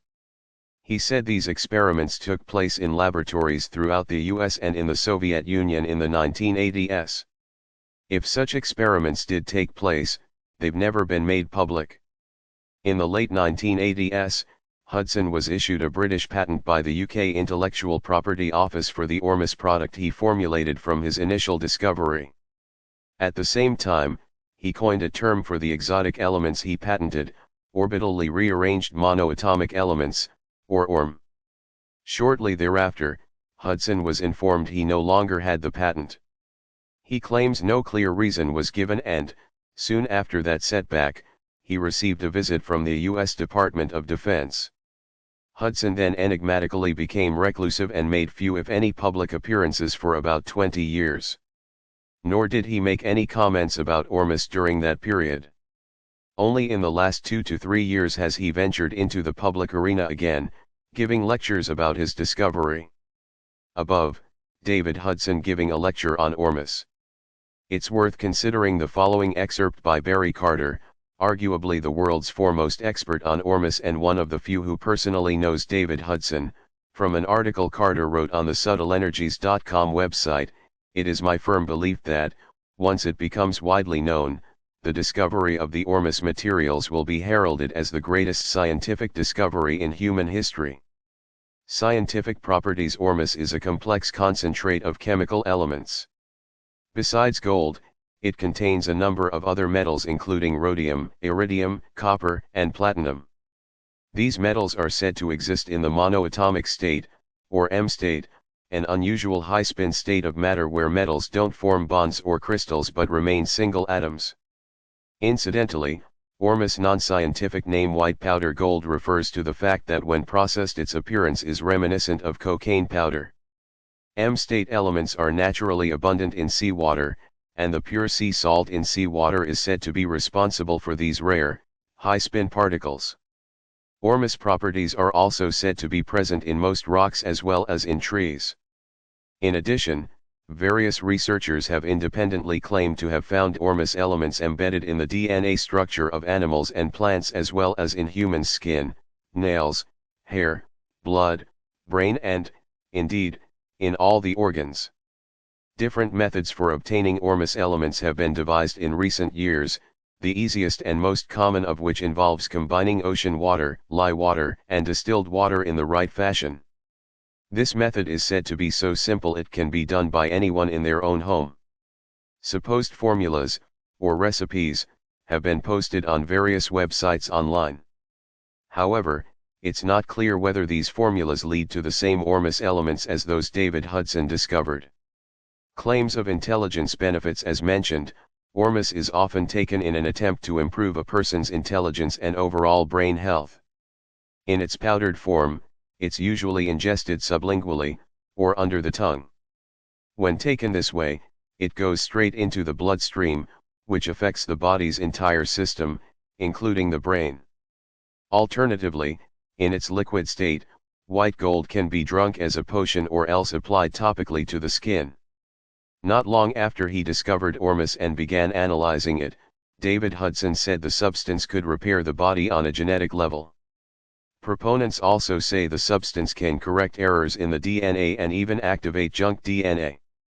Above, single-stranded and double-stranded damage to DNA SSVSDS licensed under CC by SA 3.0 via Wikimedia Commons. Lieutenant Lawrence F. Frigo, who wrote about Ormus' positive impact on human intelligence in his book An End to All Disease, agrees with this theory. Our very brain tissue itself is by dry weight, composed of 5% monatomic iridium and rhodium. The implications for creating a few geniuses or treating brain dysfunctions are immense. Ormus iridium affects the pituitary gland in a way that reactivates the body's junk DNA and underused parts of the brain. Feeling stupid today? Take a little iridium and rhodium and call me in the morning. Colloidal gold has been proven to raise IQ by 20 points in 30 days. Certainly the thing to have for finals week. Elsewhere in the book Lieutenant Frigo states, monatomic gold and the platinum group metals dismantle incorrect DNA and rebuilds the DNA again, correctly. They activate the endocrine system and pineal gland in a way that heightens awareness and aptitude to extraordinary levels. Lieutenant Frigo goes on to surmise that Ormus also causes increased melatonin from the pineal gland, which can result in, among other things, better sleep, heightened alertness, and many other mental benefits. It's worth mentioning that most commercial manufacturers of Ormus have numerous testimonials from customers. Testimonials on the manufacturers' websites claim cures for all sorts of serious illnesses, including mental disorders, diabetes, heart disease and osteoporosis. Various anti-aging results have also been reported. Again, though, it should be stressed none of these mental benefits or any other health benefits have been conclusively proven scientifically. It's anybody's guess whether satisfied Ormus users experience the placebo effect or whether there simply haven't been enough mainstream studies conducted to support users' claims. Only time will tell. Hollywood stars on Ormus. Since its discovery, white gold has been used by a raft of Hollywood stars. It's especially popular with middle-aged starlets, not surprising given the substance's purported anti-aging benefits and the fact Hollywood is notorious for casting young, or at least youthful-looking, actresses for most major roles. But it may also be the intelligence-boosting claims that have attracted certain film stars to the substance. Gwyneth Paltrow is probably the most vocal Ormus user in the Hollywood community.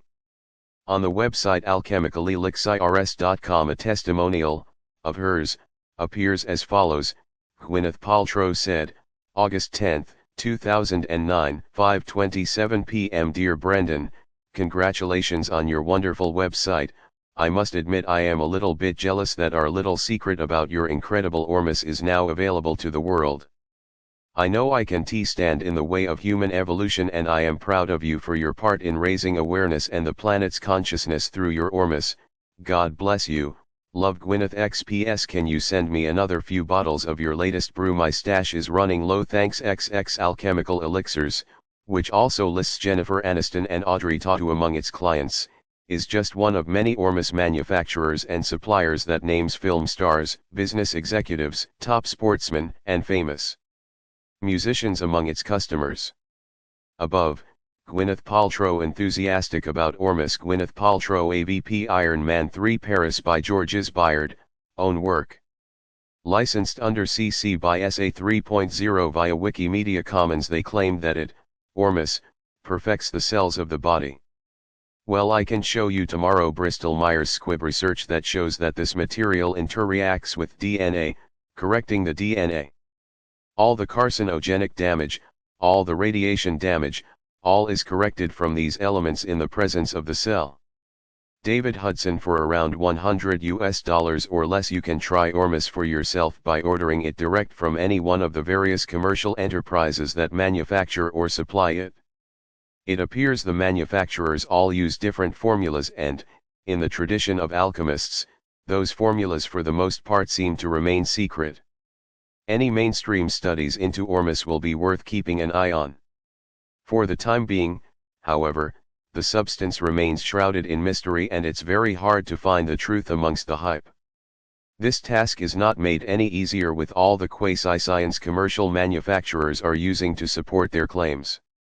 No doubt the composition of their products is far removed from the properties of Farmer Hudson's original discovery. If you are thinking of purchasing a batch of Ormus, there are a couple of things to keep in mind. Besides the stunning testimonials surrounding white gold, it's worth noting numerous users have also reported taking it and noticing no tangible results. So it's a case of buyer beware and always consult your doctor. 12. Sensory deprivation. I think it's one of the most incredible pieces of equipment for self-help and introspective thought that you could ever find. Joe Rogan quoted in an October 12, 2012 article in The Atlantic: in the orphan factory, the children in our fictional orphanage receive some of their education in enclosed flotation tanks, also known as isolation tanks. Floating inside isolation tanks is a type of sensory deprivation, or SENDIP for short, which is another genius learning technique. SENDIP is achieved by reducing or completely removing stimuli from one or more senses. Certain brain glands, such as the pineal gland, are known to become more active in this state of reduced sensory perception. Isolation tanks were invented in 1954 by American physician and neuroscientist John C. Lilly as a way to test the effects of sensory deprivation on the brain and also study the origin of consciousness itself. Lilly proved that brain waves are considerably altered while in this deeply relaxed state, making the floating participants very receptive to new information. The ingredients of isolation tank sessions are simply water and salt, and the individual floats alone for about an hour inside the lightless, soundproof tank.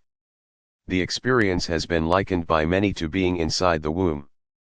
Above, a modern isolation tank. Flotation tank. Isolation tank by Float Guru, own work. Licensed under CC by SA 3.0 via Wikimedia Commons. Celebrities known to have used such flotation tanks include Robin Williams, John Lennon, Jeff Bridges, Joe Rogan, and Susan Sarandon. William Hurt, the star of Altered States, a 1980 feature film based on Paddy Chayefsky's novel of the same name and loosely inspired by John C. Lilly's isolation tank experiments, is another celebrity said to have practiced sensory deprivation in his private life. Various sports teams, including the Philadelphia Eagles and the Dallas Cowboys, have also used flotation tanks, as have Olympians such as American track star and 9-time gold medal winner Carl Lewis. You'll recall how in earlier chapters we mentioned that the subconscious mind can be accessed more readily when individuals operate in less common brainwaves such as alpha, theta, delta, or gamma.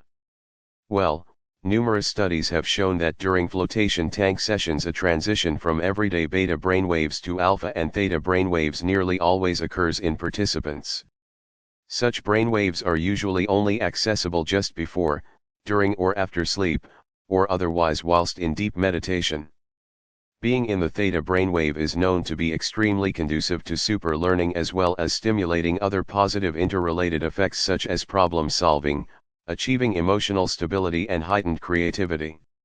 Studies have also shown the more regularly a participant does flotation tank sessions, the longer the theta brainwaves last during and after a session. In the early 1990s, research conducted at Ohio State University showed that flotation sessions improve accuracy in rifle shooting, creativity in musicians and concentration in students before exams. Research in Europe has also shown significant reductions in stress levels are achieved by regular floaters. However, floating in isolation tanks is just one way to achieve sensory deprivation.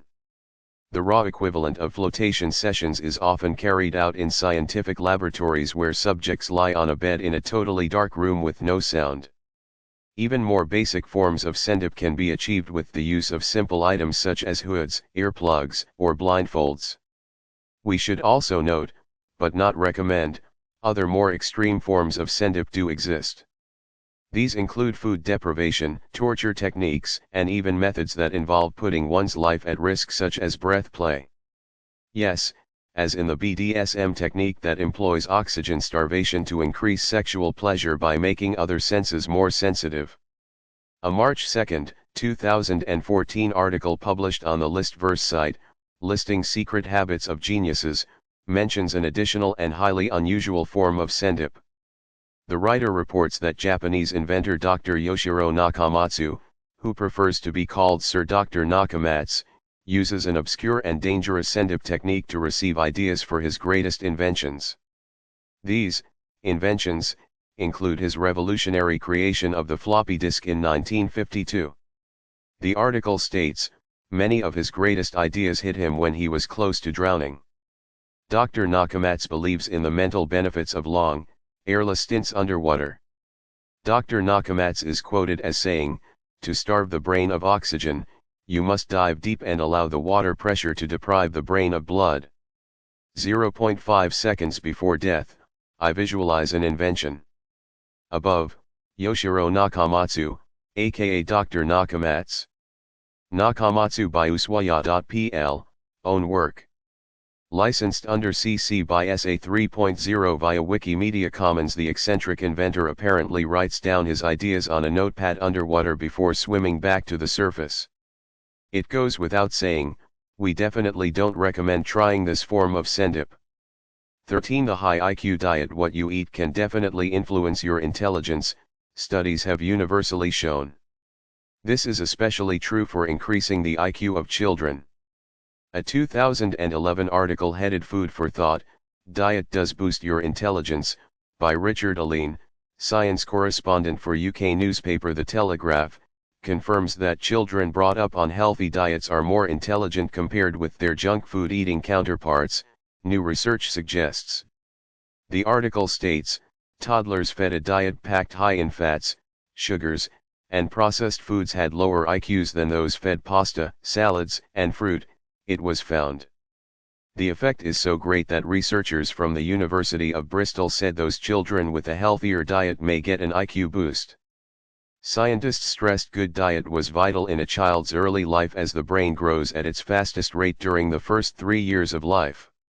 Children fed breast milk have also been shown to develop higher IQs. Docosahexaenoic acid, DHA, for example, is an omega-3 fatty acid found in breast milk, and a lack of DHA hinders brain development. Large quantities of the fatty acid lauric acid are also found in breast milk, and this, too, has major benefits for developing brains. Breast milk is a wonderfully complex substance, and scientists are still trying to figure out how exactly it has so many benefits for children's brains. However, it's not just children who can increase their IQs with diet. Adults can, too. Above, Brain Food, Fruits, Vegetables and Nuts by Scott Bauer, U.S. Department of Agriculture, licensed under public domain via Wikimedia Commons. Research has shown that certain foods, herbs, and natural supplements can sharpen memory, lift mental performance and generally boost brain power. These beneficial dietary items include leafy greens and orange-red fruits and vegetables such as apricots, mangoes, red peppers and spinach, which all boost brain function as a result of their antioxidants and beta-carotene properties. Certain organic breakfast cereals, especially those fortified with folic acid, have many mental benefits. Fresh seafood has a beneficial impact on the brain as a result of the biochemical roles played by the omega-3 fats and zinc content. Nuts and seeds have essential fatty acids and phospholipids that aid brain nerve cells. Protein-rich foods contain large amounts of the brain chemical dopamine, which increases mental alertness. Ginkgo biloba is a herb that improves blood flow to the brain and has been proven to be a valid way to increase memory and concentration powers.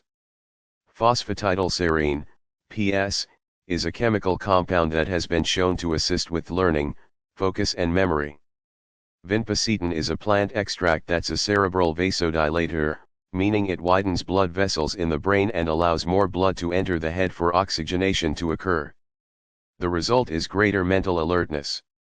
Recent studies indicate vinpocetine may also be one of the most powerful memory enhancers on the planet. General rules for eating for brain optimization include, rather than eating 1 or 2 large meals, consume regular small meals throughout the day as this has positive psychological effects. Eat enough carbohydrates as the brain needs glucose to function. Never skip breakfast, otherwise blood sugar levels will drop by late morning and this will negatively affect memory. There's also some good news for alcohol lovers. Red wine, due to the grape content, has a protective agent called resveratrol, which scientific research has shown to stimulate brain cells.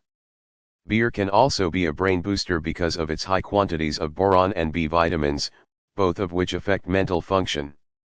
However, the golden rule of everything in moderation definitely applies to the subject of alcohol and intelligence, as overdrinking kills brain cells, never a good thing if you're already low on brain cells or are looking to increase your intelligence.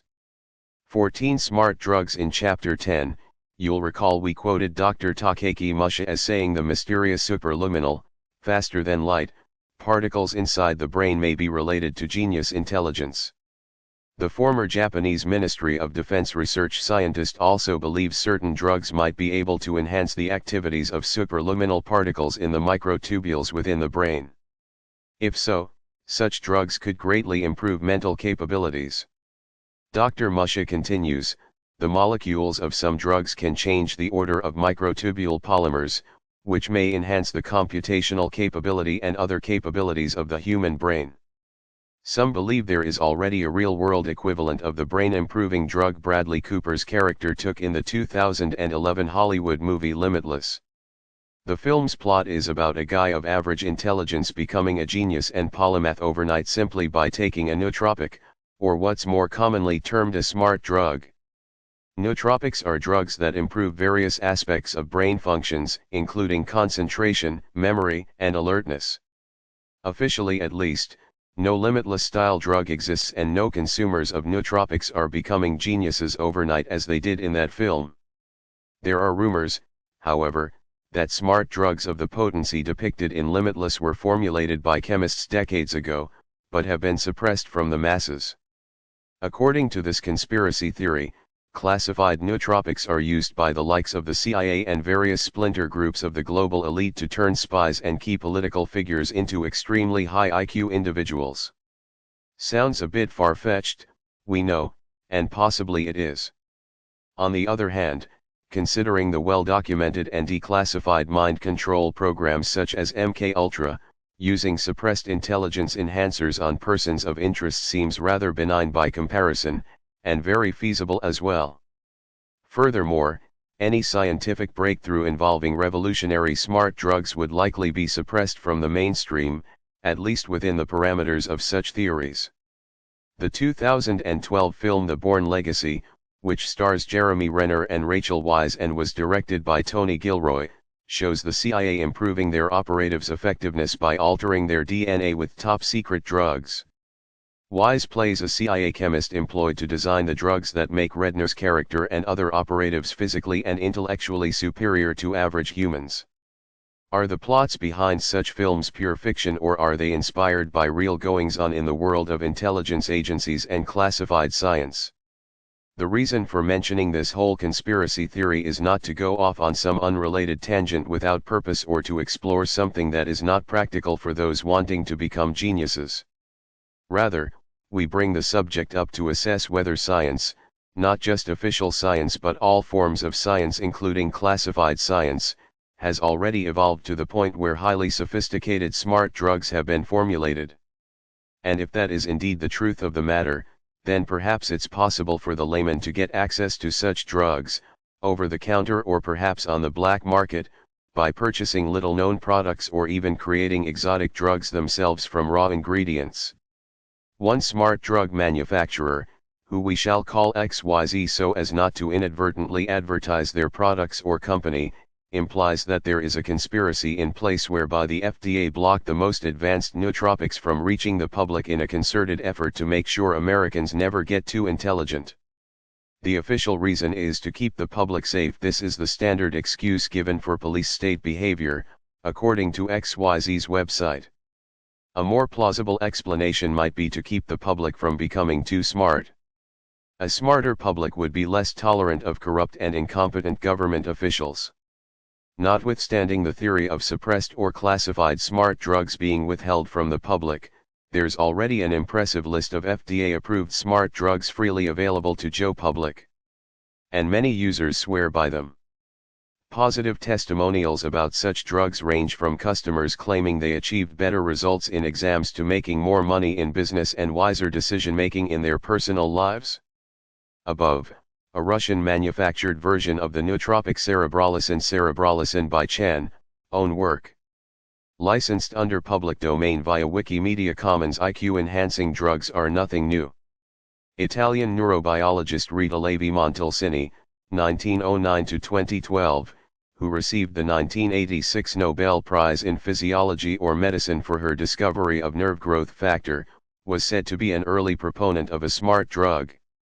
Some attribute Levi-Montalcini's longevity, she lived to 103, and her ongoing mental sharpness to her daily routine of applying the very chemical she discovered to her eyes each morning. And, of course, caffeine is a nootropic most people already use on a daily basis to fire up the brain. Now smart drugs are widely available, and the masses are starting to catch on to this big time, so intense is the hunger for such intelligence enhancers. For example, the term academic doping is starting to achieve mainstream awareness, and for good reason. Academic doping, which is the educational equivalent of sports doping, is on the rise, and students on smart drugs are said to be achieving better grades. Numerous studies have shown around 5 to 10% of North American students and 1 to 5% of European students have used smart drugs to assist them with their studies. These statistics are likely to only increase as places in learning institutions become more competitive and expensive for prospective students.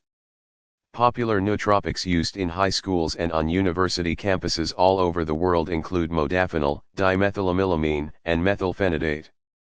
Neurotransmitters like GABA and plant extracts such as vinpocetine, bacoside A and huperzine A are also commonly used by students because of the potential of these nootropic substances. These intelligence-boosting and neuro-enhancing drugs and stimulants have been scientifically proven to increase productivity, memory, and overall cognitive functioning. In the June 16, 2014 edition of the academic journal The Conversation, an article on smart drugs co-written by Georgia State University neuroscience associate professor Nicole A. Vincent points out that all around the world, students, academics, and professionals of various stripes are increasingly experimenting with new cognitive enhancement technologies to boost their memory, attention, reflexes, clarity of thought and ability to function well with little sleep. Several recent studies, the article continues, report around a 30% improvement in language learning by subjects who used modafinil. Many of the intelligence-enhancing effects of smart drugs may relate to the importance of activating dormant areas of the brain, as mentioned in earlier chapters of this book. For example, the experimental drug NSI-189 has been shown to stimulate neural pathways in the hippocampus. Incidentally, Research into NSI-189 has been primarily funded by the Defense Advanced Research Projects Agency, DARPA, which possibly supports the suspicion that the powers that be are researching smart drugs and using them in classified experiments. Above, DARPA, conspiring against the people? DARPA logo by DARPA, darpa.mil.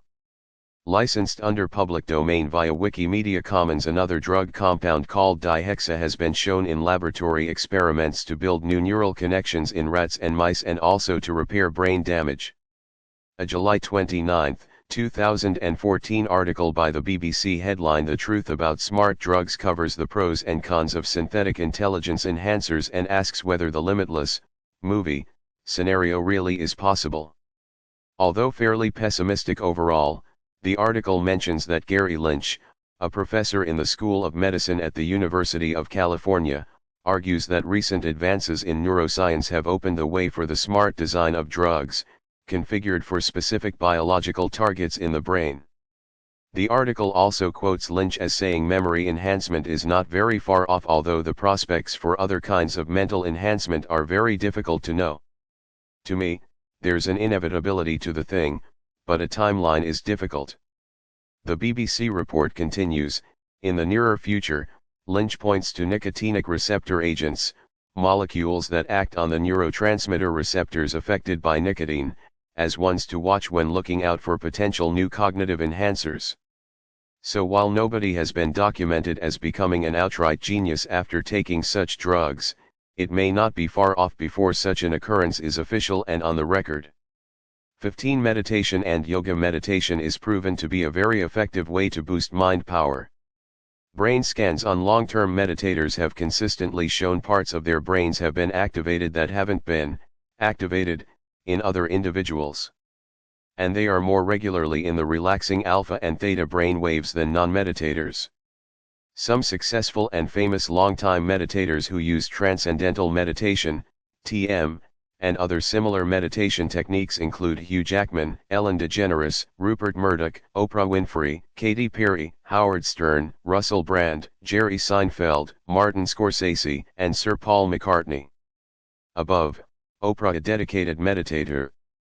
Oprah Close-Up by Alan Light, Flickr. Licensed under CC by 2.0 via Wikimedia Commons. Another famous meditator is American film director and author David Lynch, who often mentions the importance of TM in his life when speaking in public. In his 2006 book Catching the Big Fish, Lynch talks about the wells of creativity this form of meditation allowed him to access. Meditation is all about the pursuit of nothingness. It's like the ultimate rest. It's better than the best sleep you've ever had. It's a quieting of the mind. It sharpens everything, especially your appreciation of your surroundings. It keeps life fresh. Hugh Jackman. Yoga may also hold great potential for intelligence, although there have been limited studies done on this complex subject to date. One body of research was covered in an article by IQ test experts headlined "Yoga Enhances IQ." Clinical tests have shown, the article begins, that consistent yoga practice can raise your IQ and increase your memory. Studies have found that yoga, besides improving fitness, health, coordination, reaction time and memory, also positively influences IQ. The brain functions of attention, cognition, processing of sensory information and visual perception are honed with yogic practices. Yogic practices, like Hatha Yoga, which is a medley of asanas, pranayama, meditation, and Om chanting, increase blood feed to the brain. This helps in soothing the mind and enhances concentration. Memory power is given a boost, while also improving the ability to maintain focus and concentration. A renowned genius who has perhaps influenced as many lives as any other creative thinker in the modern era was Apple co-founder Steve Jobs, 1955 to 2011. Although the history of his illustrious career in the tech industry has been well documented in books, movies, and untold news articles, few are aware that Jobs was intensely interested in yoga. Above, yoga enthusiast Steve Jobs introduces his iPad creation. Steve Jobs with the Apple iPad No logo by Matt Buchanan, originally posted to Flickr as Apple iPad event. Licensed under CC by 2.0 via Wikimedia Commons. Yoga Journal published an article on September 11, 2013 about the master inventor's lifelong relationship with the Eastern discipline. Steve Jobs will long be remembered as an innovator whose vision changed the way we interact with the world through technology. But what many people don't know is that Jobs was guided by an intense interest in spirituality and yoga. In 1974, shortly after he had dropped out of college, Jobs traveled to India as a backpacker. He stayed on the subcontinent for 7 months, and during this period he first discovered and began to practice yoga. He cited the experiences he had of meeting yogis at ashrams all over India as being among the most influential of his life. The 19-year-old returned to the US an altogether different person. 2 years later, in 1976, Jobs co-founded Apple, with fellow college dropout Steve Wozniak, after having the revolutionary idea of personal computing for the masses. Above, Jobs unveils his iPhone 4 invention. Steve Jobs Headshot 2010 Crop by Matthew Yohe. Licensed under CC by SA 3.0 via Wikimedia Commons. Some say that Jobs' statement "I was worth over $1 million when I was 23, and over $10 million when I was 24, and over $100 million when I was 25, and it wasn't that important because I never did it for the money," was directly inspired by this passage from the holy Indian scripture Bhagavad Gita, relinquishing attachment to the fruits of work. Always contented, independent, of material rewards, the wise do not perform any, binding, action even in the midst of activities. Whether that's true or not is open to conjecture, but reportedly, the only book Jobs ever downloaded to his iPad was Autobiography of a Yogi, by Paramahansa Yogananda. And in a 2013 interview with CNET.com, Mark Benioff, former business associate and close friend of Jobs, said guests at the iPhone/iPad/iPod Creators Memorial Service were each given a copy of the classic book Autobiography of a Yogi as per Jobs' wishes. Benioff added, he had the incredible realization that his intuition was his greatest gift and he needed to look at the world from the inside out. Above, Steve Jobs' favorite book Autobiography of a Yogi by Tat Sat, own work. Licensed under public domain via Wikimedia Commons. Yogic techniques for accelerated learning are probably related to other topics on the brain covered elsewhere in this book, including supraliminal particles, brainwaves, and the activation of dormant brain glands. Besides meditation, breathing and posture are of course major components of most yogic systems. Posture being related to intelligence makes sense. After all, it seems difficult if not impossible to perform complex mental tasks while slouching, and most people automatically and unconsciously sit or stand upright and erect when faced with intellectual challenges. Good posture alone can mean scoring 5 to 10 points higher on an IQ test. Therefore it makes sense to maintain an erect spine at all times. Deep breathing techniques to increase brain activity may also have some scientific validation. After all, the more oxygen you inhale, the more will enter your bloodstream and the more will be delivered to the brain, which requires rich supplies of oxygen to work efficiently. Yogic breathing techniques, known as pranayama, increase the supply of oxygen to the brain, which in turn enhances memory and concentration. One becomes firmly established in practice only after attending to it for a long time, without interruption, and with an attitude of devotion. Yoga Sutra I.1416 Midbrain activation. The purpose of education in the future will not be to create people with heads crammed full of knowledge, but to rear children who know how to efficiently use the whole brain. Rearing children with enormous ability, rich creativity, and the capability to make use of a high proportion of their brain should be the goal of child rearing.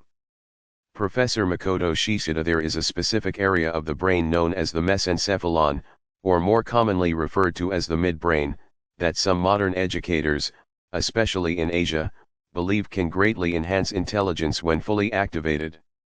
Above, the midbrain, mesencephalon, near the center of the brain. 1311 Brainstem by OpenStax College, Anatomy and Physiology, Connections website.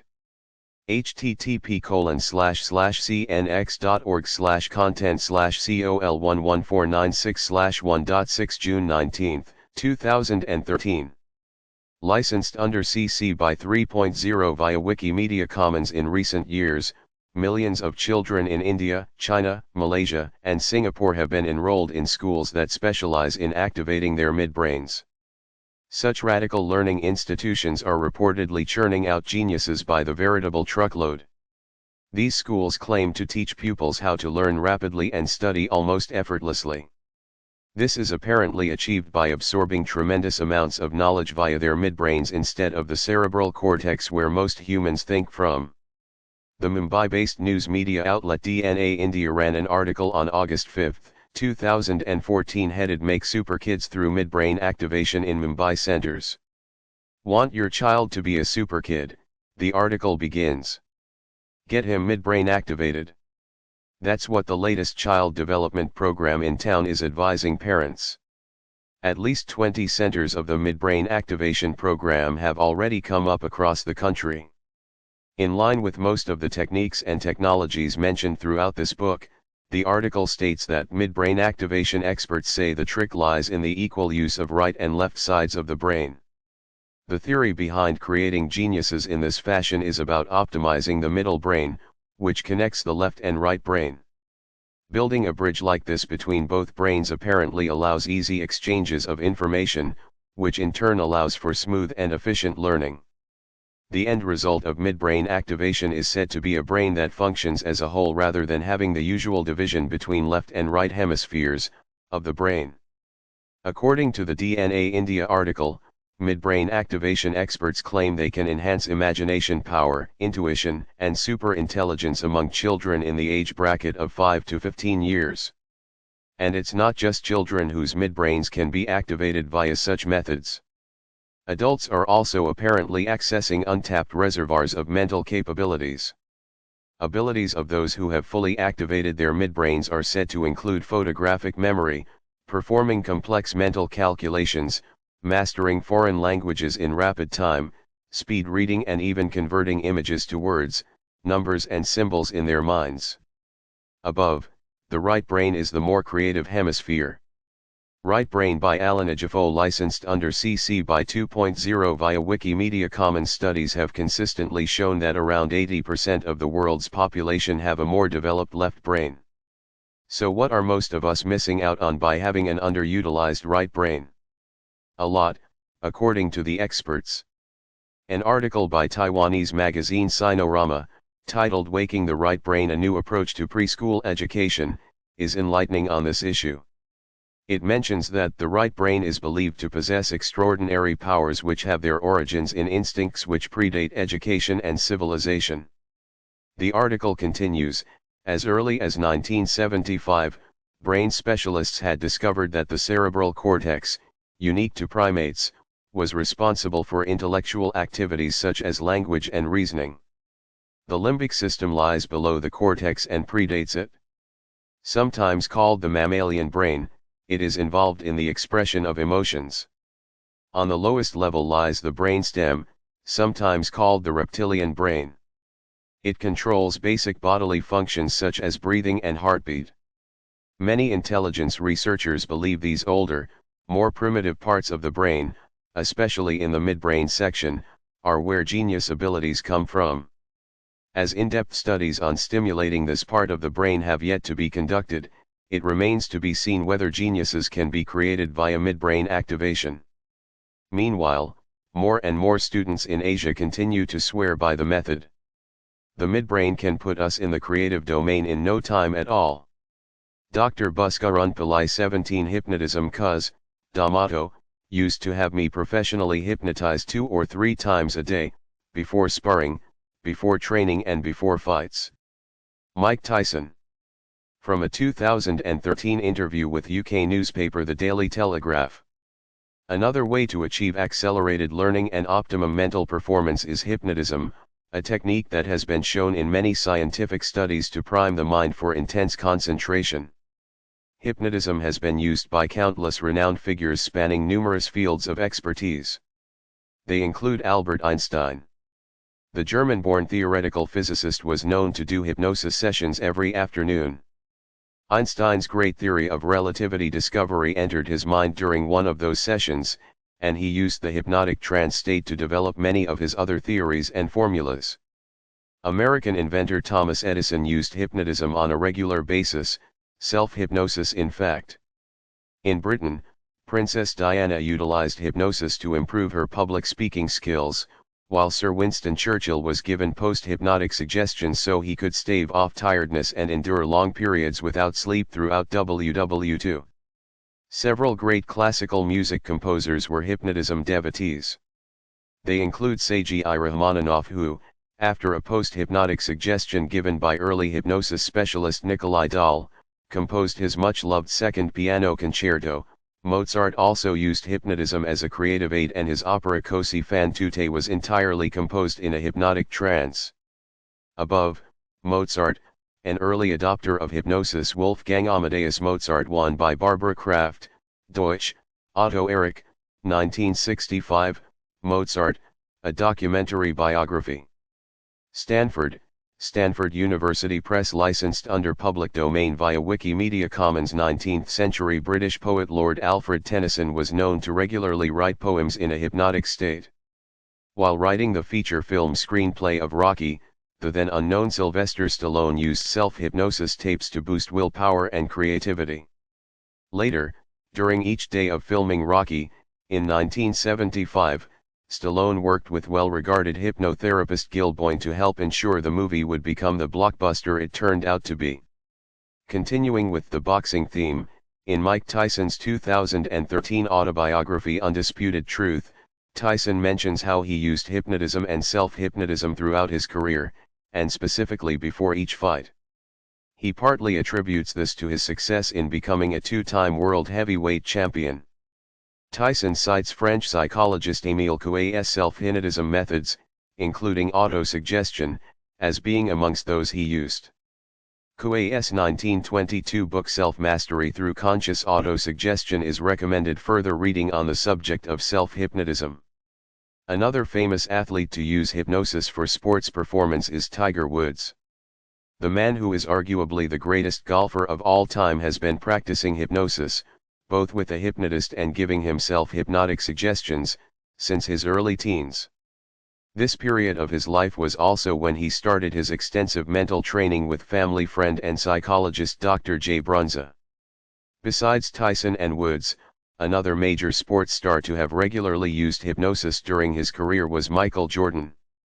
The basketball legend was hypnotized before every game to enhance his mental focus.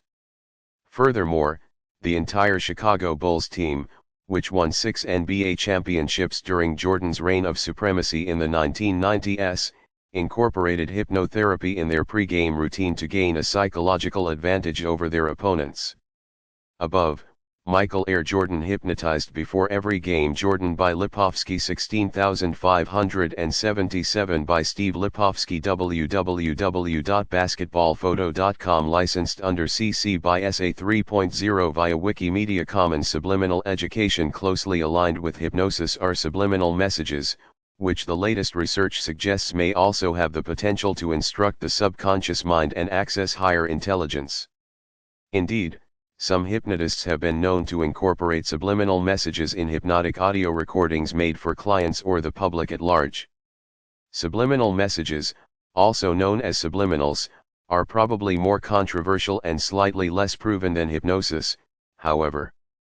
Subliminals are any sensory stimuli that occur below an individual's threshold of conscious awareness. What this means is messages can be sent to your mind without you being aware of the fact. Subliminal messaging is nothing new, of course. The technique has been around at least since the advent of radio and television, when subliminal advertising reared its ugly head, and by the late 20th century a whole host of scientific studies had concluded subliminals were not remotely effective. However, more recent studies have shown the reverse. Science may be beginning to show just how effective subliminals can be. For example, new studies involving functional magnetic resonance imaging, fMRI, have revealed that subliminals activate crucial regions of the brain including the hippocampus, the amygdala, the primary visual cortex and the insular cortex. 18 other genius methods for nearly a century, the science of the mind, psychology, developed independently from the science of the brain, neuroscience.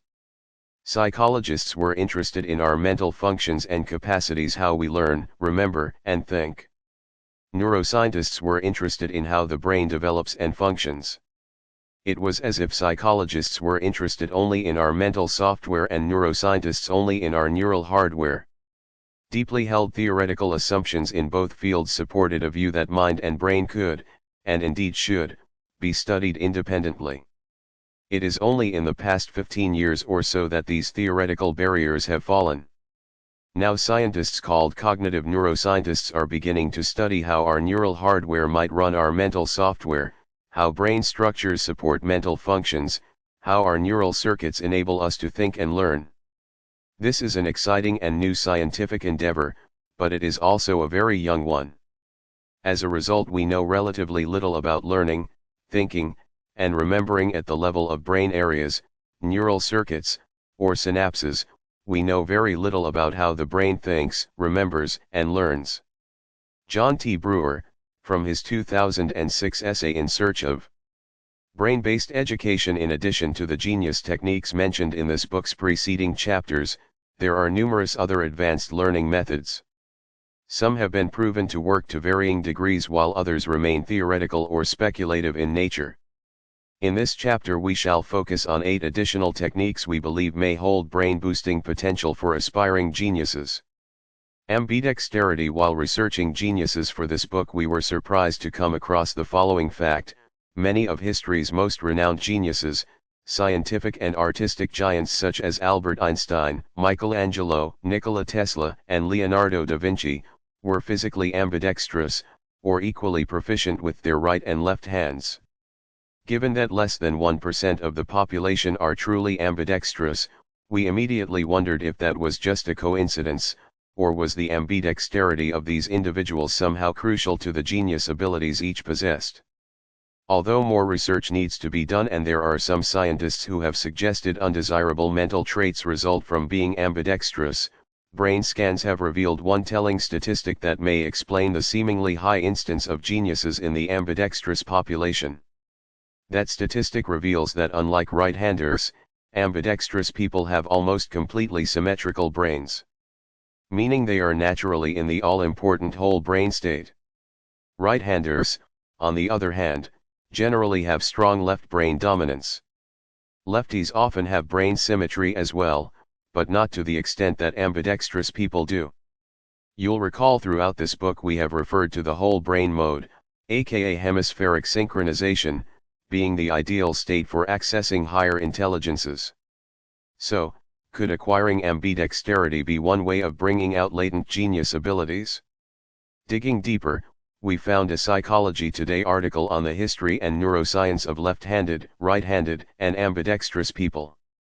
Published on August 12, 2013, and written by best-selling author and athlete Christopher Bergland, the article surmises that the ultimate state for genius-level intelligence is to create brain symmetry and to be as close as possible to ambidextrous with your hands. Another article, published in Science News on October 4, 2013, may also offer more specific insights. Headlined "Well-Connected Hemispheres of Einstein's Brain May Have Sparked His Brilliance," the article reports that the left and right hemispheres of Albert Einstein's brain were unusually well connected to each other and may have contributed to his brilliance, according to a new study conducted in part by Florida State University evolutionary anthropologist Dean Falk. Above, Albert Einstein, an ambidextrous genius. Albert Einstein, Nobel, official 1921 Nobel Prize in Physics. Photograph. Licensed under public domain via Wikimedia Commons. So, if Einstein-like interconnectedness of brain hemispheres is the ultimate goal, then it seems being ambidextrous, or at least developing some ambidextrous traits, may facilitate this brain state. A few techniques to develop ambidexterity include: write and draw with the wrong hand, i.e. left hand for righties and right hand for lefties; do household tasks with the wrong hand, play musical instruments that involve both hands such as piano, guitar, or flute, learn how to juggle. Baroque and classical music. Baroque and classical music in general, especially the classical works of Mozart, have been shown in some studies to aid students when learning new things or recalling information. In the Orphan Trilogy, we mention this form of music is played to our orphans from when they are babies in the womb right through their childhood. The Mozart effect, tapping the power of music to heal the body, strengthen the mind, and unlock the creative spirit, by Don G. Campbell, was one of the first books that introduced this idea to the masses when first published in 1997. That book mentions scientific studies which proved that listening to specific Baroque and classical music, especially Mozart, allows humans to study and remember information better. It even mentions how a study at the University of California apparently demonstrated that this music raises IQ scores by 9 points on average for subjects.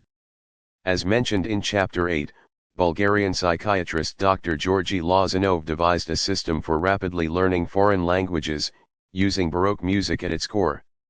Dr. Lozanov claimed his radical and controversial education system, called Suggestoptia, proved that foreign languages can be mastered in a tenth of the usual time by listening to specific Baroque pieces while learning.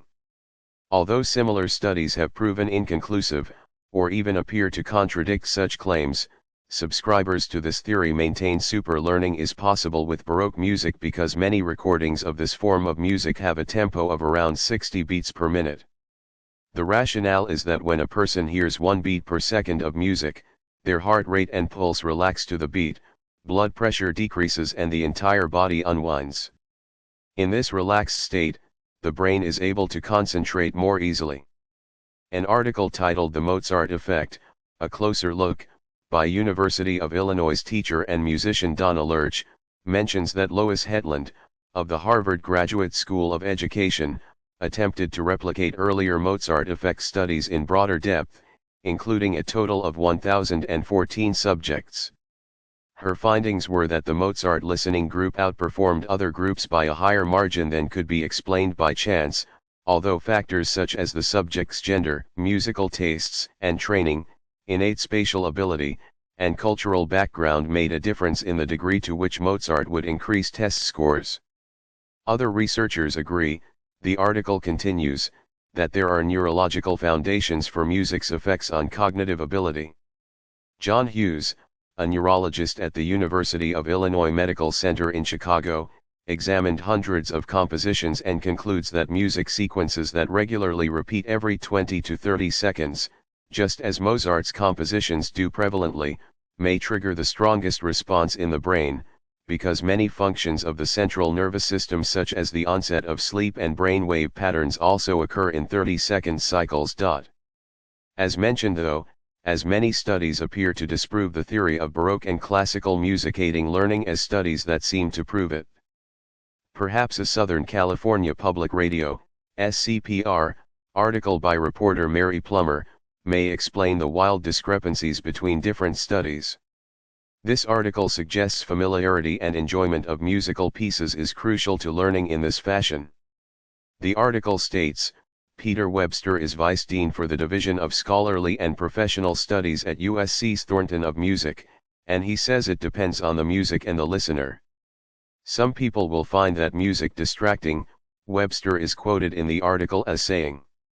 Others, though, who sort of enjoy listening, let's say to a Mozart opera or something, might find putting that on in the background might in fact encourage their study skills.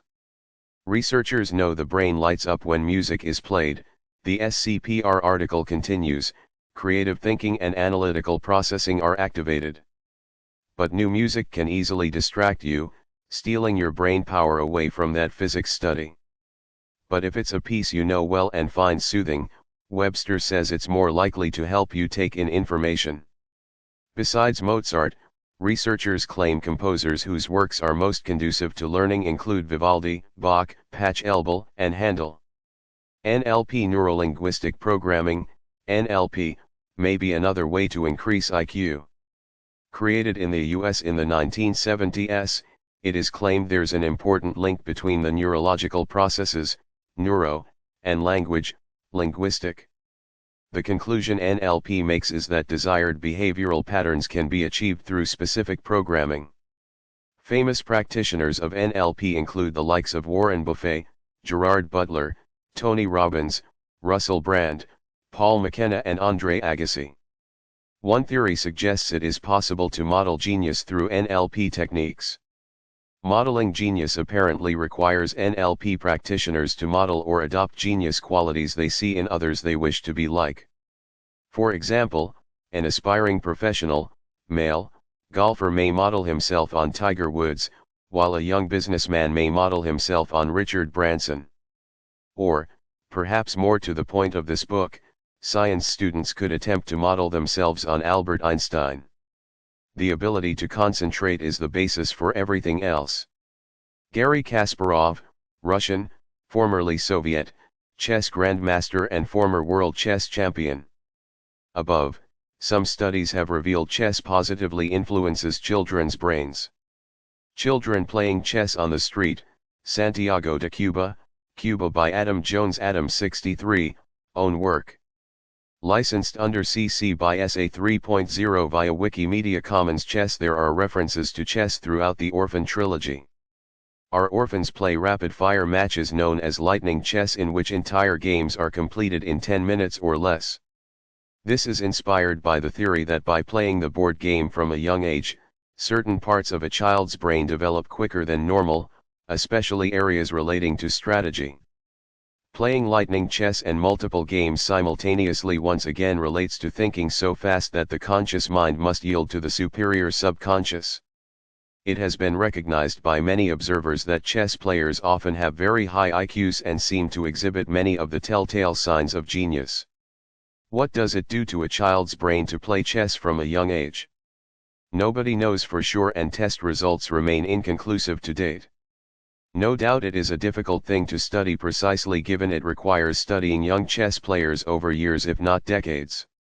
Experimental results, however, have been collected from the likes of the Grandmaster Eugene Torre Chess Institute, in the Philippines, and the United States Chess Federation as well as other chess schools around the world.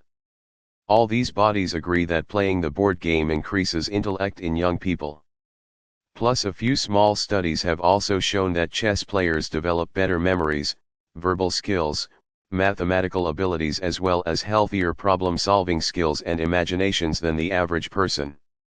For example, a 1995 research study on chess and students was conducted by American cardiologist Dr. Robert Ferguson. It showed that chess improves a child's critical thinking skills. Ferguson's subjects, who were all school students aged between 11 and 14, improved their test results by 17% on average after becoming proficient chess players. An article that appears on the Neuroscience and Brain Health website Examined Existence provides further insights into the potential link between chess and high intelligence. Headlined Does Playing Chess Make You Smarter? The report boldly states that chess definitely improves IQ. The article states, according to a study conducted in Venezuela, results have shown that children who took chess classes for 4.5 months have increased their IQ points. This conclusion is also backed up by a 2003 study of Murray Thompson, a PhD education student at the Flinders University in Australia. In his research, participants who played chess also demonstrated improved IQ levels. Thompson ascribes this to the concentration and logical thinking a chess game calls for. The Examined Existence article also mentions that chess can improve mental abilities in adults as well, including the elderly. Chess has proven to be highly effective in protecting the elderly from neurodegenerative conditions like dementia and Alzheimer's disease. Water. This might fit into the stating the bleeding obvious category, but drinking water really can make a difference to mental alertness and overall cognitive skills. Here's why: every time you drink water it increases the brain's electrochemical activity. Conversely, dehydration slows electrochemical activity and effectively makes you dumber. Therefore, staying hydrated is a scientifically valid way to keep sharp mentally. Be warned, though, drinking the right sort of water is as important as drinking enough water. And no, Ordinary tap water won't do the job, folks. After all, tap water usually contains high levels of fluoride. Numerous studies have shown fluoride reduces IQ levels and in some cases even causes brain damage. Never a good thing for those wanting to become geniuses. In January 2013, physician and author Dr. Joseph Mercola wrote an article for the Huffington Post titled "Harvard Study Confirms Fluoride Reduces Children's IQ." The article states, a recently published Harvard University meta-analysis funded by the National Institutes of Health, NIH, has concluded that children who live in areas with highly fluoridated water have significantly lower IQ scores than those who live in low fluoride areas. The Harvard study showed that fluoride causes neurotoxicity, which negatively impacts learning and memory. The Huffington Post article continues, there are so many scientific studies showing the direct, toxic effects of fluoride on your body, it's truly remarkable that it's not considered a scientific consensus by now. Despite the evidence against it, fluoride is still added to 70% of U.S. public drinking water supplies. Besides fluoride, there are a whole host of other contaminants usually found in tap water, such as chlorine and lead, and none of these will do an aspiring genius's brain any favors. Those wishing to increase their IQ levels would be wise to only drink pure water. Filtered water, either bottled or from a home/office filtration system, is certainly better than tap water. However, contrary to what filtered water companies tell customers, their product often contains numerous impurities, sometimes as many as are found in tap water. The only pure water available on Earth is distilled water. As American medical doctor Dr. Andrew Weil states on his website, distilled water is water that has been turned into steam so its impurities are left behind. The steam is then condensed to make pure water. Dr. Weil continues, the process of distillation kills and removes virtually all bacteria, viruses, heavy metals, and other organic and inorganic contaminants. Once distilled, the water is as pure as water can reasonably be. It should be noted here that some health researchers believe distilled water can be detrimental to health if taken ongoing and long-term rather than for the more commonly recommended short periods or fasts. This counter-theory suggests that drinking water that is completely demineralized, as is the case with distilled water, is detrimental to health in the long run. Dr. Weil, however, believes otherwise. He says, while it's true that distillation removes minerals as it eliminates various other contaminants from water, I don't feel this is a problem. We get our minerals from food, not water. As far as acidity goes, he continues, distilled water is close to a neutral pH and has no effect on the body's acid/base balance. Distilled water is safe to drink, and the kind of water I use myself. Above, bottles of distilled water in Hong Kong 1989 HK Shengwan Bonham Strand Vita distilled water by D. Wat Don Sham licensed under public domain via Wikimedia Commons. If the aspiring genius hunts hard enough, bottled distilled water can be found in some supermarkets and department stores. Otherwise, water distillers can be purchased for the home. According to our research, distilled water is likely to have the most positive effects on the brain. However, we recommend consult with your doctor first. Walking to Eureka. Another genius method that potentially falls into the too obvious or too simple category, at least on first mention, is walking. Yes, you read that right. Walking. Almost everyone has experienced wrestling with a problem all day, then finally giving up and going for a stroll in the fresh air and suddenly receiving the answer unexpectedly and without trying. Some might explain away this phenomenon as merely being the result of relaxing and defocusing from a problem and thereby allowing the subconscious mind to take over. Or others may simply say that virtually all exercise has been shown to benefit the human brain. And there are no doubt degrees of truth to those counterpoints. However, there may also be a sound scientific explanation as to why this low-impact physical exercise often yields the golden solution.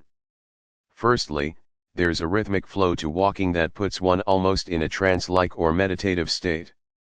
Secondly, the fact that you are moving two legs and two arms means you are engaging both hemispheres of the brain, People are therefore probably in the whole brain state while walking. One study at Stanford University showed that subjects came up with more creative ideas during and immediately after a walk compared to those who simply sat at a desk. Furthermore, a July 31, 2014 article in Psychology Today mentioned that German composer and pianist Ludwig van Beethoven kept his creative promises by strategically using his time to incubate ideas. His favorite method of thinking things through? Long, solitary walks through the forested valleys of Vienna. Beethoven went for a vigorous walk after lunch, and he always carried a pencil and a couple of sheets of paper in his pocket to record chance musical thoughts. And it appears Beethoven is not alone among history's great geniuses. Albert Einstein took long walks around Princeton University when pondering complex equations. He often commented that many of his eureka moments and creative breakthroughs came to him during these walks. For those who find walking too boring or just not their cup of tea, other physical exercises could possibly deliver similar results, exercises such as dancing, cycling or running for example.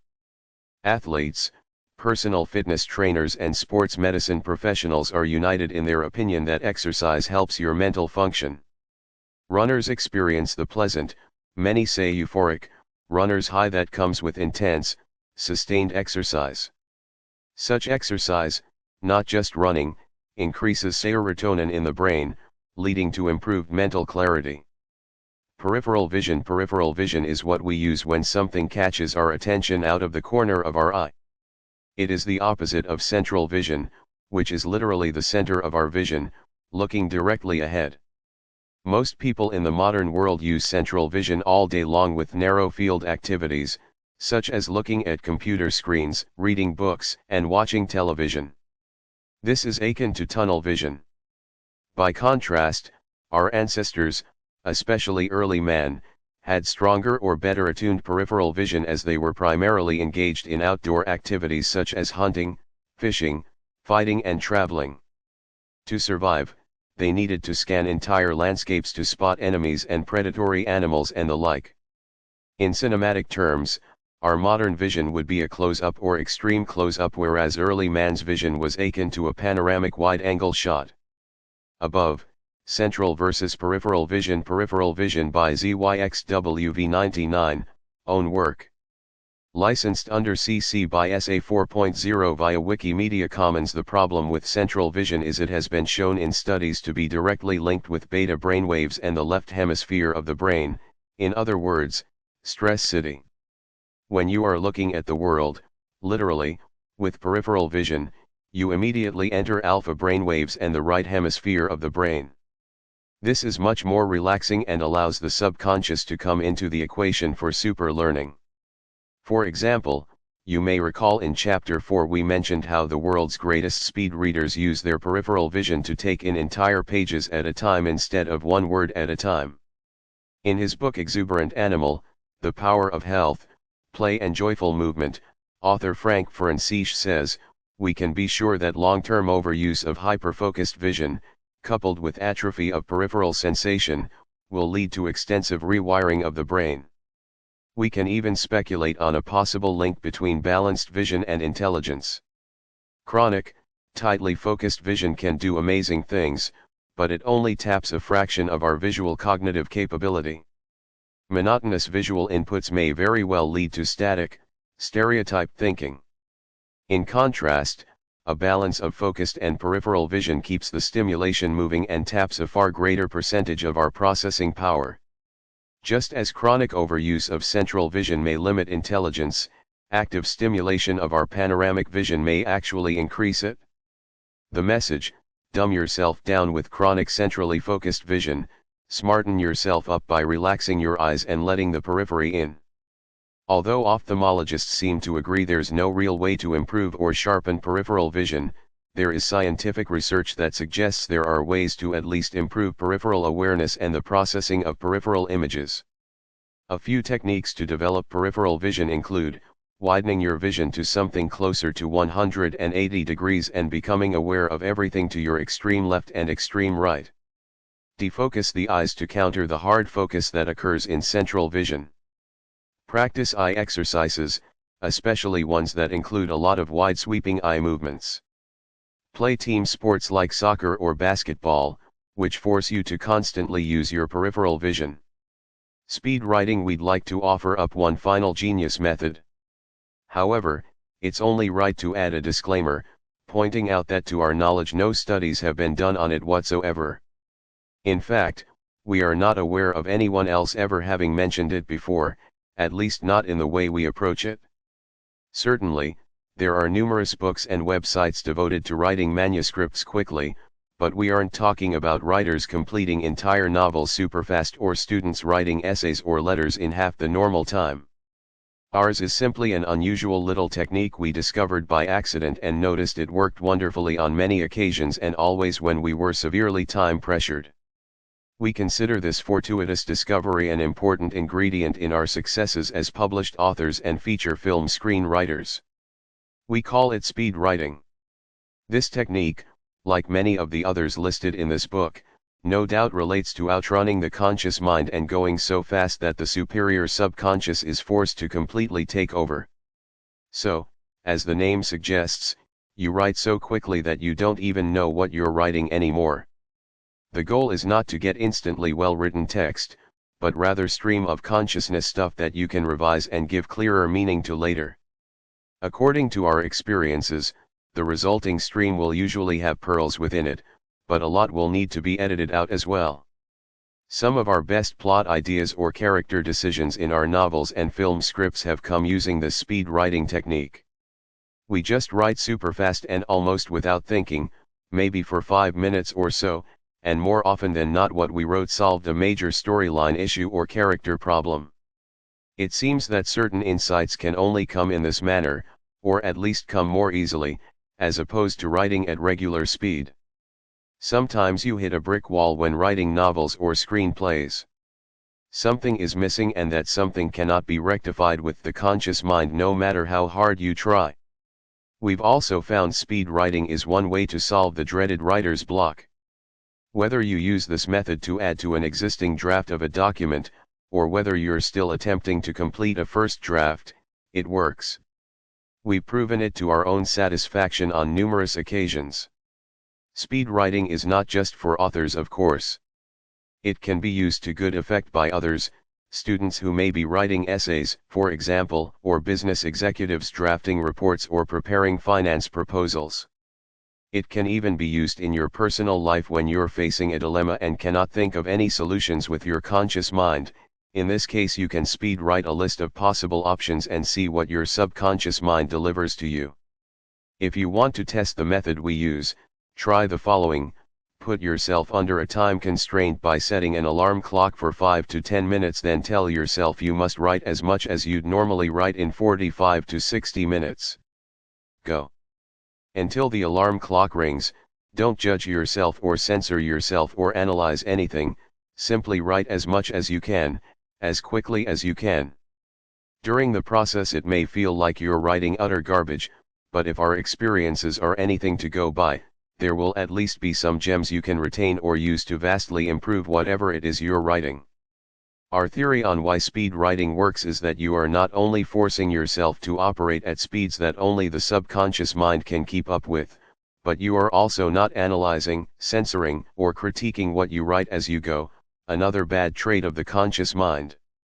The best ideas often seem ridiculous at first, and this technique allows you to just get all ideas out of your head and onto paper so you can consider them later. Exactly how does speed writing relate to genius intelligence? Well, the connection is totally unproven, but instinct and personal experience tells us that, if done correctly, trance-like and without hesitation, you'll tap into that great reservoir of the subconscious mind where all genius abilities come from. A final point, when speed writing, it's immaterial whether you write with pen in hand or use a computer keyboard. That said, we find speed writing seems to flow better when handwriting text, almost as if the pen's a natural extension of the hand, allowing thoughts and words to flow directly from the brain onto the writing pad. Connecting the dots, by now it may be evident that our definition of genius differs to yours and, indeed, to the definition held by many. This is not necessarily a sign we are right or wrong.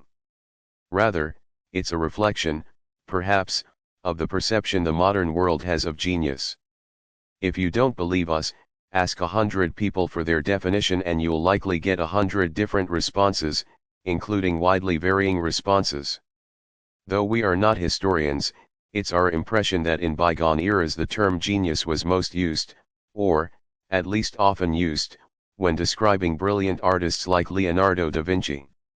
Then, in the 20th century, the term was more often reserved for academics like Albert Einstein. Now, in the 21st century, it has assumed a broader meaning and is applied to individuals who have achieved extraordinary results in a wide variety of careers, pastimes, and fields of endeavor that transcend academia. Increasingly, we see references in the media and elsewhere to scientific genius or artistic genius or sporting genius, which supports this evolving definition of the word. Certainly, dictionary definitions of genius allow for a broad interpretation. For example, common dictionary definitions include exceptional intellectual or creative power or other natural ability and an exceptionally intelligent person or one with exceptional skill in a particular area of activity. A cursory look at our thesaurus offers mastermind, prodigy, brain, intellect, virtuoso, and even whiz kid as alternatives to the word genius. We hope by now it is clear to you that genius can come in many forms besides the obvious academic giants like Einstein and Stephen Hawking, if in fact you were ever in doubt. The term genius can legitimately be applied to certain sportsmen, a la golfer Tiger Woods and tennis player Roger Federer, business executives, Sir Richard Branson and Steve Jobs, artists, Andy Warhol and Jackson Pollock, film directors, Alfred Hitchcock and Stanley Kubrick, and the list goes on. For what it's worth, our definition of genius is someone who demonstrates rare intellect, who successfully connects dots between seemingly unconnected things and who sees what others don't to achieve revolutionary outcomes and extraordinary results. With that in mind, it may be timely to remind you of what German philosopher Arthur Schopenhauer said about genius: talent hits a target no one else can hit. Genius hits a target no one else can see. Given the examples in this book, it should now be evident there have always been individuals learning at speeds many or most mainstream educationalists would have us believe are not possible. From speed-reading U.S. presidents like JFK and Roosevelt, to great polymaths such as Archimedes and Da Vinci, to savants like Kim Peek and Daniel Tammet, to intelligence agents and their ilk, history is full of people achieving intellectual feats well beyond the norm. We concede it cannot be proven that elite groups are withholding some of the most advanced learning methods from mainstream society. Even so, it's pretty obvious that little-known accelerated learning techniques do exist in one form or another, techniques, and technologies, capable of increasing IQ. After reading Genius Intelligence, it should also be obvious that geniuses aren't usually born geniuses, or, to put it another way, they aren't necessarily born geniuses. Having studied the lives of numerous geniuses, we were surprised to discover most utilized, or, from a young age, were exposed to, various brain activation methods on their respective journeys to becoming acknowledged masters of their fields. We have detailed, or at least touched on, many of those methods in this book and also given examples of individuals who reached the top of their respective fields employing their favored brain activation methods and disciplines. We refer to the likes of business tycoons such as Rupert Murdoch who practiced transcendental meditation, Hollywood stars like Gwyneth Paltrow who consume Ormus and Robin Williams who used isolation tanks. And other examples like best-selling author and life coach Anthony Robbins who mastered speed reading, Apple founder Steve Jobs who practiced yoga for mental inspiration, and former world heavyweight boxing champ Mike Tyson who used hypnosis before each fight. It should now be abundantly clear many of those who reach the top of their fields use rare or little-known methods to improve their mental powers to get the jump on the competition, be that in the intelligence, business, political, art/entertainment, literary or sporting arenas, or, indeed, in any or all sectors of life. We trust you'll now agree the brain's potential is the human potential. As technology evolves and new scientific breakthroughs occur, such as revolutionary smart drugs and brain stimulation devices, one thing seems certain: superintelligence will be an option for everyone in the future. The signs are that future is not far off. For the elite, or for those in the know at least, it seems the future has already arrived. James Morken and Lance Morken. If you liked this book, the authors would greatly appreciate a review from you on Amazon. http://www.amazon.com/genius-intelligence-dp/b00qxqqwxo. And if you wish to discuss the material in this book, or other interrelated alternative topics, we invite you to join our underground knowledge discussion group on Goodreads. https://www.goodreads.com/group/show/143095underground-knowledge-a-discussion-group other. Books published by Sterling Gate Books. The Underground Knowledge Series. All other books in the Underground Knowledge Series are published by Sterling Gate Books and available exclusively through Amazon Kindle. These short, but info-packed nonfiction books are on a vast array of controversial subjects. Each title contains hard-to-find knowledge. Discover what has been hidden from you. Garnering evidence from court cases, declassified government files and mainstream media reports, the Underground Knowledge Series discloses little-known facts on a wide range of topics. Controversial subjects such as mind control, eugenics, false flag operations, the Queen's hidden assets, secret prisons, the catcher in the rye enigma, political assassinations, medical cover UPS, genius intelligence, Yamashita's gold, the Jonestown mystery, Americanized Nazis, the bankrupting of third world nations, underground bases, the U.S. Federal Reserve, the New World Order, forbidden science, the war on drugs, subliminal messages, and even extraterrestrials. The Orphan Conspiracies, 29 Conspiracy Theories from the Orphan Trilogy. The Orphan Conspiracies, Kindle edition. http://orphan-conspiracies-theories-trilogy-ebook/dp/b00j4mpft6. The Orphan Conspiracies, 29 Conspiracy Theories from the Orphan Trilogy, written by novelists and filmmakers James Morken and Lance Morken with a foreword by leading Japanese scientist Dr. Takeki Musha, contains hard-to-find knowledge. This non-fiction book is based on the political, scientific, and financial insights in the Morken's best-selling international thriller series The Orphan Trilogy, novels that merge fact with fiction by incorporating real-world theories on public figures and major organizations. Now the authors provide detailed analysis for each one of those controversial theories.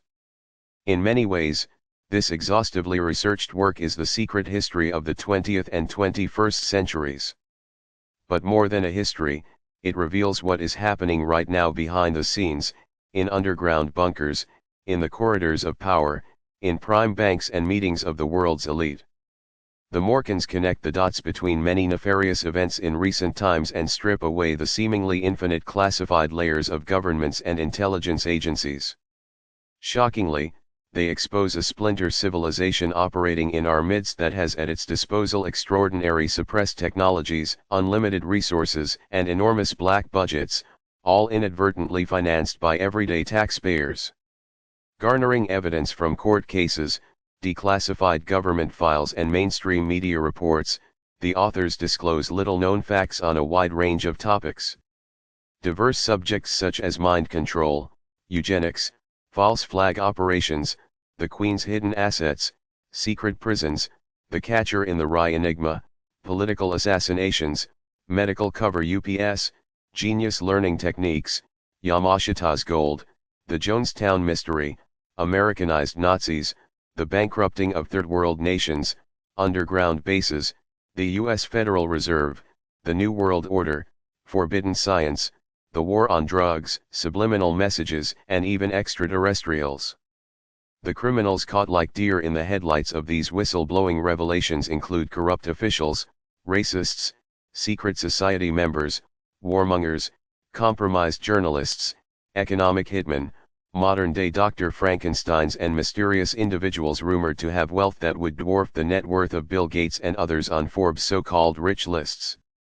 Written from multiple perspectives, at times giving voice to conspiracy theorists, on other occasions siding with skeptics, vacillating between serious investigative writing and tongue-in-cheek, self-deprecating humor, The Orphan Conspiracies delivers a balanced exposé of some of the most important issues of our time. In their unflinching quest for truth and justice, the Morcans take no prisoners as they subpoena the global elite, be they banksters, U.S. presidents, British royals, Big Pharma, the Vatican, the FBI, the CIA, the military-industrial complex or the founders and CEOs of multinational corporations like Facebook, Google, BP, Microsoft, Shell, and Amazon. No suspicious individual or organization is granted immunity in this no-holds-barred trial conducted on behalf of the people. Go beyond rumors and conspiracy theories to documented facts and confirmed reality and find out just how deep the rabbit hole goes.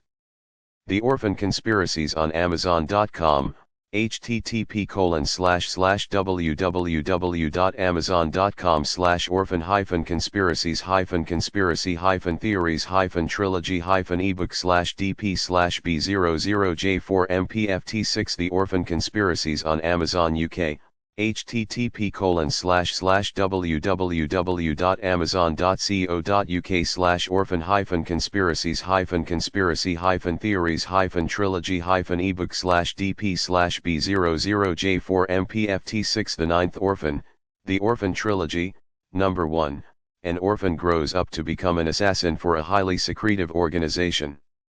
When he tries to break free and live a normal life, he is hunted by his mentor and father figure, and by a female orphan he spent his childhood with. On the run, the mysterious man's life becomes entwined with his beautiful French African hostage and a shocking past riddled with the darkest of conspiracies is revealed. The Ninth Orphan, Kindle edition http://www.amazon.com/dp/b0056i4fkc The Ninth Orphan, paperback edition http://www.amazon.com/dp/0473193132 What makes The Ninth Orphan stand out from other thrillers is its intelligent handling of its themes. Like Kazuo Ishijiro's haunting novel, Never Let Me Go, The Ninth Orphan taps into our fascination with the possibilities of genetic selection, and the consequences it may bring. Throw in a pinch of romance and the suggestion of political shadow organizations that may or may not operate in the real world, and you have an exhilarating read that will keep the little gray cells ticking over long after you've reached the final page. The Flaneer Book Reviews UK This psychological thriller really kept me on the edge of my seat. Susan M. Heim, best-selling author of the Chicken Soup for the Soul series The Orphan Factory, The Orphan Trilogy, Number 2, an epic, atmospheric story that begins with 23 genetically superior orphans being groomed to become elite spies in Chicago's Piedmont Orphanage and concludes with a political assassination deep in the Amazon jungle. The Orphan Factory, Kindle edition http://www.amazon.com/dp/b008m9wwkw The Orphan Uprising, The Orphan Trilogy, Number 3. In this explosive conclusion to the Orphan Trilogy, the ninth-born orphan's dramatic story resumes 5 years after Book 1, The Ninth Orphan, ends. The Orphan Uprising, Kindle edition http://www.amazon.com/dp/b00bfc66dm The Orphan Trilogy, The Ninth Orphan / The Orphan Factory / The Orphan Uprising, The Orphan Trilogy, Kindle edition http://www.amazon.com/dp/b00bggm05u23 Orphans with numbers for names from 1 to 23. Number 9 wants to escape from the orphanage. Read the highly rated international conspiracy thriller series in full and at a discounted price.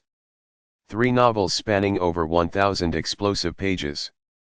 Book 1, The Ninth Orphan. Book 2, The Orphan Factory. Book 3, The Orphan Uprising. Meet Number 9, an orphan, a spy, a lover, a master of disguise, an assassin, a shapeshifter, a freedom fighter, a human chameleon, a reformed contract killer. He's all of the above. He's none of the above. 9 is enslaved by the Omega Agency, a shadowy organization seeking to create a new world order. When he tries to break free and live a normal life, 9 is hunted by his mentor and father figure, and by a female orphan he spent his childhood with.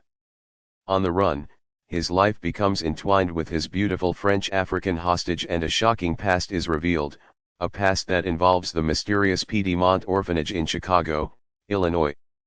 Standing in the way of 9's freedom are his fellow orphans, all elite operatives like himself, who are under orders to terminate him. 9 finds himself in a seemingly infinite maze of cloak and dagger deception.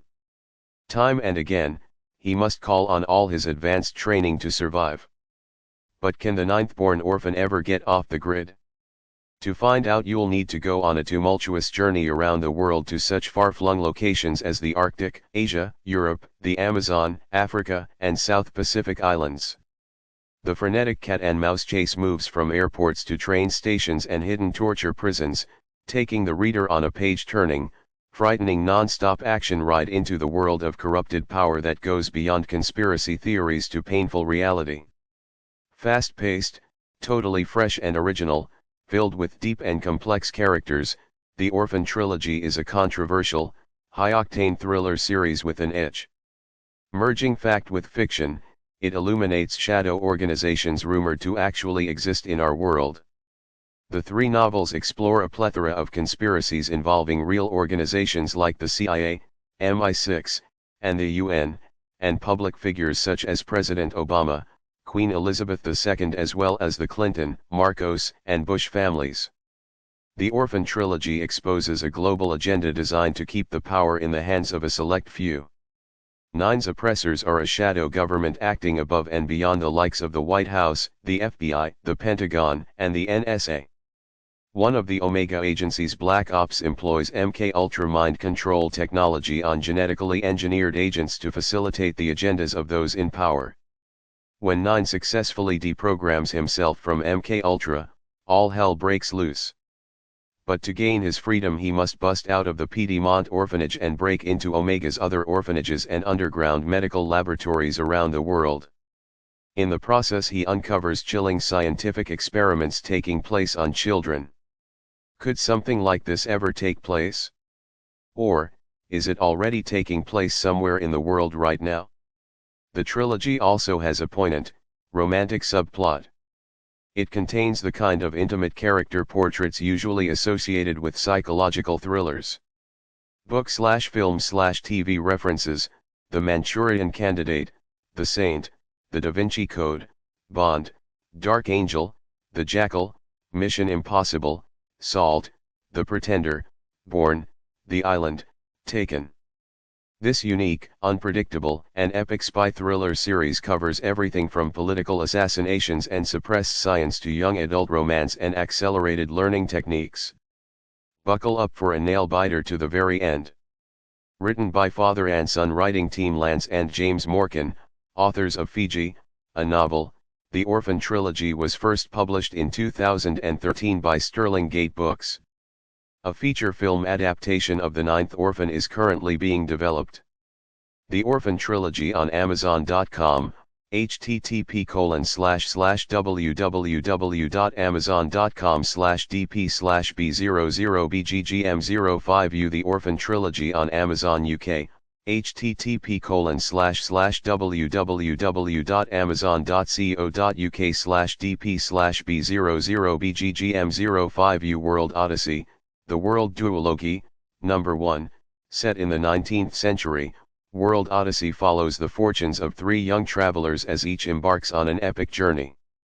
Their dramatic adventures span 16 years and see them engage with American Indians, Barbary Coast pirates, Aborigines, Maoris, and Pacific Islanders as they travel around the world, from America to Africa, from England to the Canary Islands, to Australia, New Zealand, and Samoa. World Odyssey, Kindle edition http://www.amazon.com/dp/b00hhvomo0 Fiji, a novel, The World Duology, Number 2. Fiji is a spellbinding novel of adventure, cultural misunderstandings, religious conflict, and sexual tension set in one of the most exotic and isolated places on Earth. Fiji, a novel, Kindle edition http://www.amazon.com/dp/b0057exm0 Fiji, a novel, paperback edition http://www.amazon.com/dp/0473194716 The World Duology, World Odyssey/Fiji, a novel, The World Duology, Kindle edition http://www.amazon.com/world-duology-odyssey-ebook/dp/b00hmqrmfg Set in the 19th century, The World Duology, World Odyssey/Fiji, a novel, follows the fortunes of three young travelers. Their dramatic adventures span 16 years and see them engage with American Indians, Barbary Coast pirates, Aborigines, Maoris, and Pacific Islanders as they travel around the world, from America to Africa, from England to the Canary Islands, to Australia, New Zealand, Samoa, and Fiji. In Book 1, World Odyssey, ambitious American adventurer Nathan Johnson, sheltered English missionary Susanna Drake and irrepressible Cockney Jack Halliday each follow very different paths. Nathan's journey begins when runs away to sea and finds himself the slave of a Northwest American Indian tribe after his ship founders on the rocky coast. Susanna's journey begins after she agrees to accompany her clergyman father to Fiji to help him run a mission station there, and they must endure a nightmare voyage they're lucky to survive. Jack's journey begins when he's sentenced to 7 years hard labor in the British penal colony of New South Wales after stealing hemp from an unscrupulous employer. After traveling thousands of miles and experiencing the best and worst that life can offer, these three disparate individuals eventually end up in the remote archipelago of Fiji, in the South Pacific, where their lives intersect. In Book 2, Fiji, a novel, Jack sets himself up to trade Fijian cowrie to European traders while Nathan trades muskets to the same native Susanna and her father are trying to convert to Christianity.